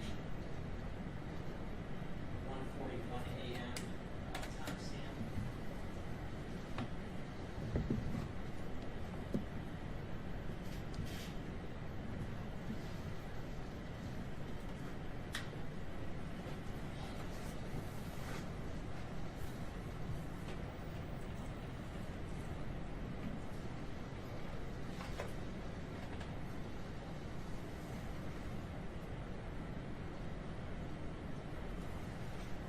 It's now moving to a 1:47 a.m. timestamp. And I'm going to stop the video at that point. Detective, this snippet, I guess, that we just observed, what's the significance of that in connection with the investigation? It appears that the vehicle is moved and then backed up into the driveway. Okay.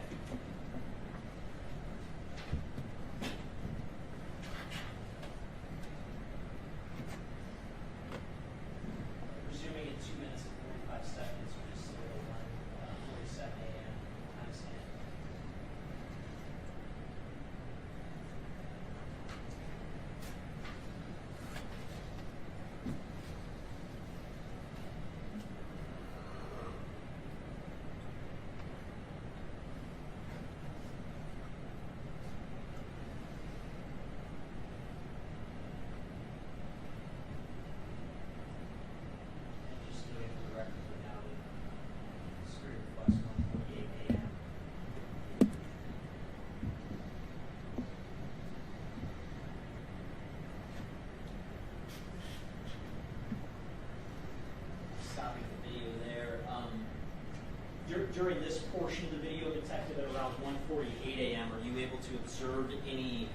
figures moving in the video? Yes. How many? One. And from which door of the house? The front door. Okay. Are there any other figures observable in the footage at that point? Not that I saw. Okay. Resuming at 3:31 in the video and at 1:48 a.m.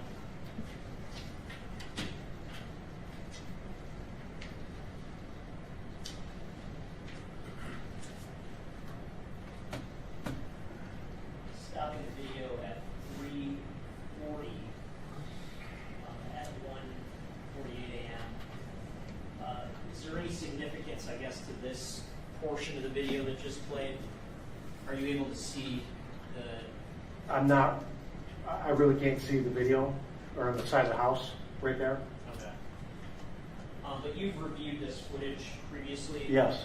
And during this approximate time frame, was there anything that kind of caught your attention in terms of this video being relevant to the investigation? Somebody's at the car. Okay. Was there anything else you were able to observe regarding the car during that time? I don't recall. Okay. And Judge, again, I know this screen is kind of a little bit different from what I see on my own computer, but is the court able to see the light that flicked on inside the car? If I just go back a couple of seconds. So starting at 3:32.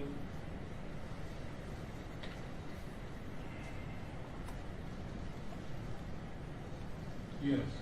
Okay, thank you, Your Honor. Just wanted to confirm.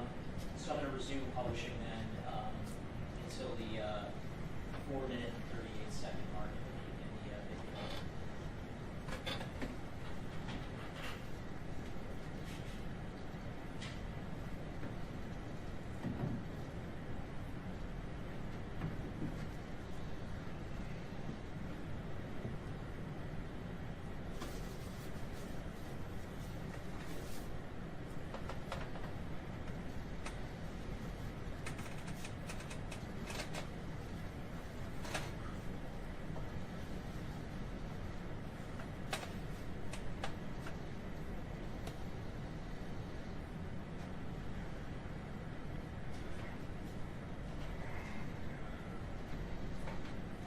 Based on this segment of the video, detectives, I guess, is it fair to say that we see the vehicle leaving at 1:49 a.m.?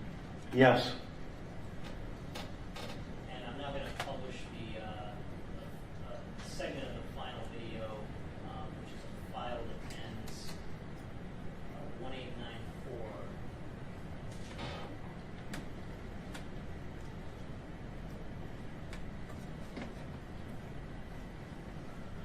Start publishing at 35-second mark.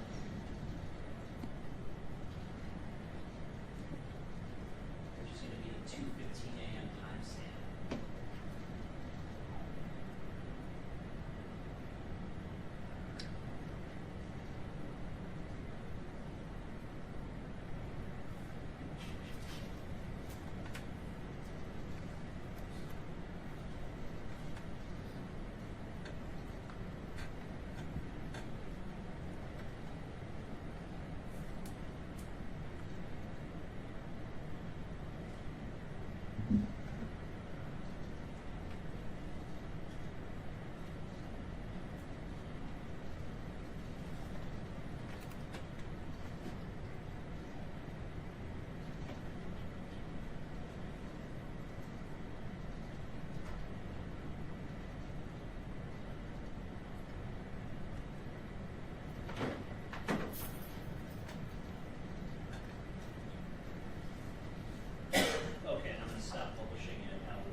Detective, now, after that first day of the investigation on January 7th, did anything, I guess, come to light the very next day on January 8th that you addressed in connection with the investigation? I called Zion's mother and Miss Milton, and just to give her an update to see where we're at. And then she told me she was at a house on Shaner with Detroit Police because someone had her daughter locked. If I can, I guess, rephrase the question. During these early days, did you get some leads, I guess, in connection with the investigation? Yes. And were these leads that turned out to be legitimate? Like, how would you describe these sort of early leads that you got? They were from scam artists trying to send messages to get money. Okay. And is it fair to say that you received some information about those sort of leads from Sierra Milton at that time? Yes. Okay. And is it also fair to say that that was sort of a distraction during the early phases of the investigation? Yes. Now, did Jaylin Brazier ever become a person of interest in your investigation? He became a person of interest. Did you make any efforts to contact him? I did.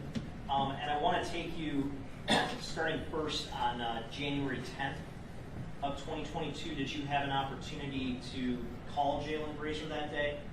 I did. Okay.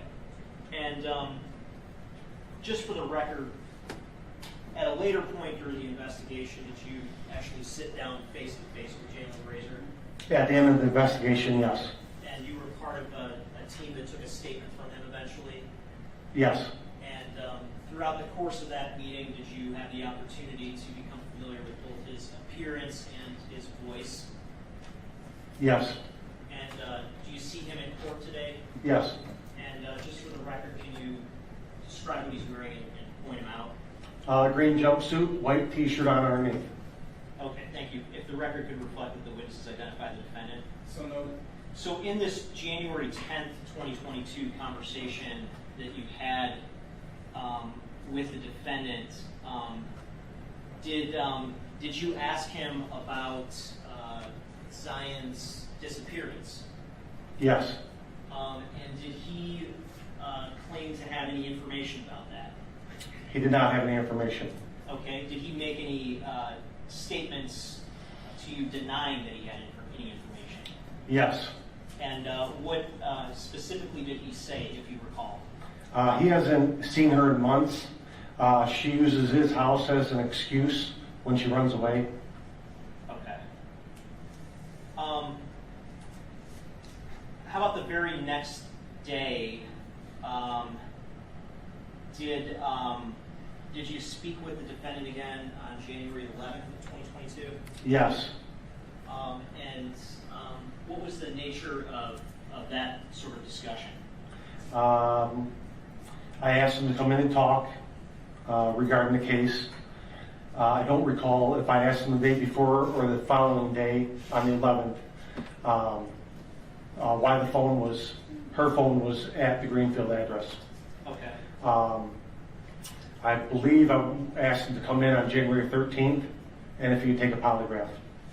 And did he ever come in to talk with you? No. Did you make other efforts to reach out to him to ask him to come in? Yes.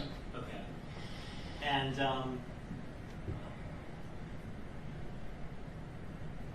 after that, I guess after those efforts failed, did you ultimately prepare a search warrant to search the address of 19451 Greenfield? Yes. And did you also prepare a search warrant to search the white Acura that the defendant owned? Yes. And were those search warrants approved by judges in Macomb County? Yes. And on January 17th of 2022, were you part of the execution of the search warrant at that 19451 Greenfield address? Yes. And who else assisted with the execution of that search warrant? The FBI ERT team processed the location and Okay. assisted. And Was there anything, I guess, when you searched, did you find evidence of any blood or anything in the house? I don't recall if there's blood in the house. I don't believe I saw any. There was evidence taken from the house. I did notice a broken yellow iPhone that was there. In the backyard there was a table. The glass was broken. There was a new vacuum cleaner, a box. I believe the vacuum was in the family room. Laptops. I think there was what appeared to be a suicide note on the kitchen table. Okay. And before this search, had you had some interaction with Cortez Gonzalez, Zion's boyfriend? Yes, I spoke to him on the phone. Okay. And I want to show you briefly what's been marked as Eagles Exhibit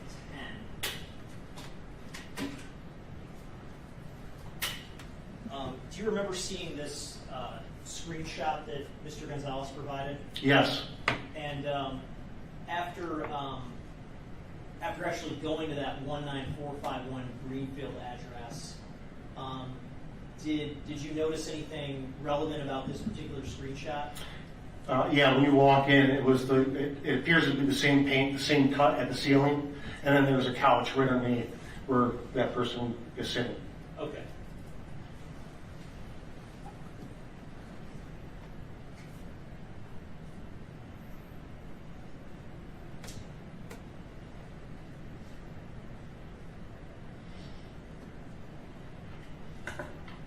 And at some point, did you get a hold of a device that purported to be the defendant's phone? Yes. And where did you obtain that device from? Detective Showers. He's another detective with your department? Yes. Okay, and did you get a search warrant to forensically extract and image that device? I did. Did you actually look through the device? I did. Did you notice anything interesting? Yes. What did you notice? That it appeared before January 6th, everything, it appears the phone was deleted, the device, everything on it, to like factory settings and restarted. There was nothing there before January 6th, and when I went to look for Zion's phone number, that was not in there either. Okay.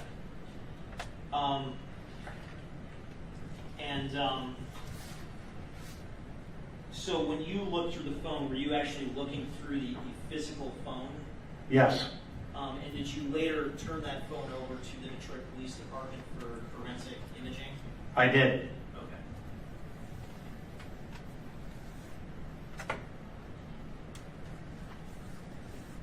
Okay, thank you. No further questions.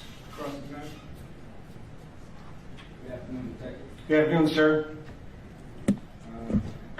Now, you said originally when you received this, I guess, report that Zion Williams could be missing, you indicated that there was a previous incident where she was a missing person? Yes. Okay. Approximately how many times, to your knowledge, was she missing before? 2. 2. Okay. And do you know for what time periods those 2 times were? I don't know the time frame.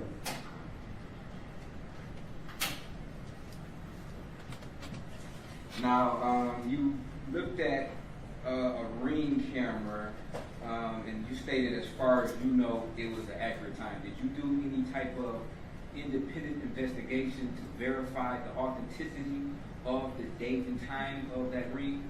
I did not. So there's a possibility that the time or date could be incorrect, correct? Anything's possible, yes. And you also stated that you believe it was the same vehicle. From the footage, you were not able to ascertain the license plate of the vehicle that was depicted in the Ring camera from East Point, correct? That's correct. And you were unable to also ascertain the make and model of the particular vehicle, correct? From the video? Yes. I had to Google search it to find it. You had to Google search what kind of vehicle it was? Yes, it had a distinctive light on the quarter panel. That's how I put it together. Okay. And when it came back as accurate? Yeah, that model, whatever model it was, it has the orange light that's on the quarter panel. So when you see it coming down the street, not all cars have that light right in the top quarter panel by the door. You didn't do an exhaustive search to know if that was the only car that could have had that possible light in the quarter panel, correct? Correct. So would it be a fair statement that it could have been another car that had similar features to an Acura, such as a Honda, correct? I don't know, but it's a fair statement that you made, yes. Now, did you take any pictures yourself of the inside of Mr. Brazier's house during this execution of a search warrant? No.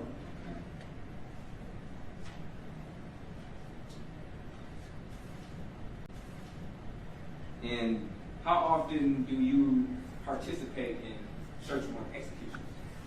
I didn't hear your last part. How often do you participate in execution of search warrants? Frequently. Frequently? So you're in and out of multiple houses, correct? Yes. So you were able to remember from your memory bank the color scheme of Mr. Brazier's house? Yeah, I remember looking at that picture. I remember walking in and going, here's the couch right here. The ceiling cut is the same.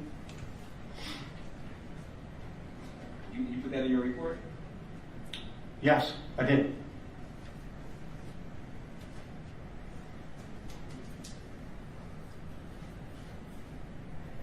And how were you able to ascertain that the person in that picture was actually sitting down on the couch? It appeared because when you walk in the front door, the couch was right there.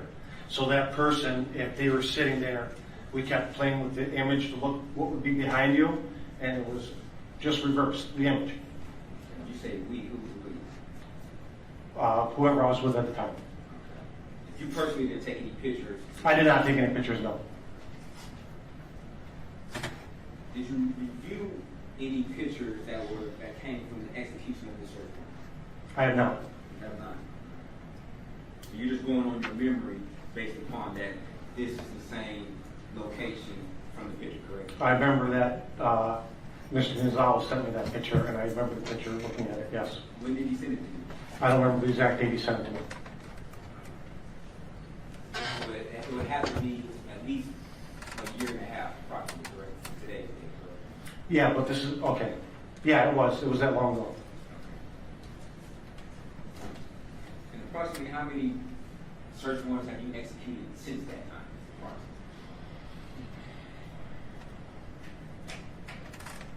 10? So is it possible that you were mistaken on the inside of his house? No.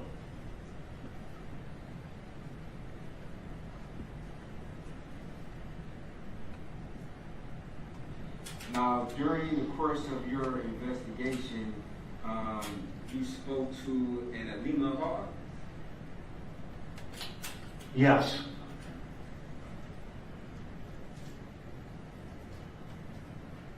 And you also spoke to Ms. Williams' mother, correct? Diane's mother, correct? Yes. Did you find out, did you observe that any of her conduct was kind of bizarre in regards to the disappearance of her daughter? According to what I was told. Okay. According to what you're told, that her behavior was somewhat odd, correct? Correct. Okay. That maybe she didn't investigate to the fullest of her potential to find her daughter, correct? Correct.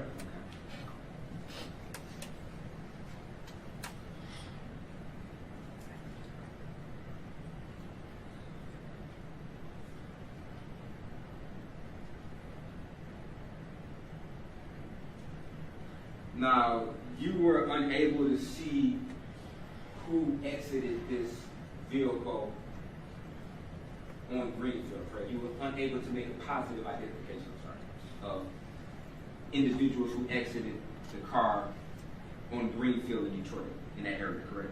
That's correct.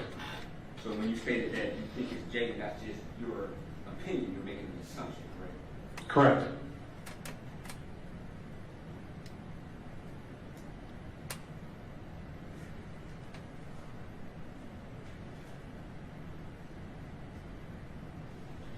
No further questions.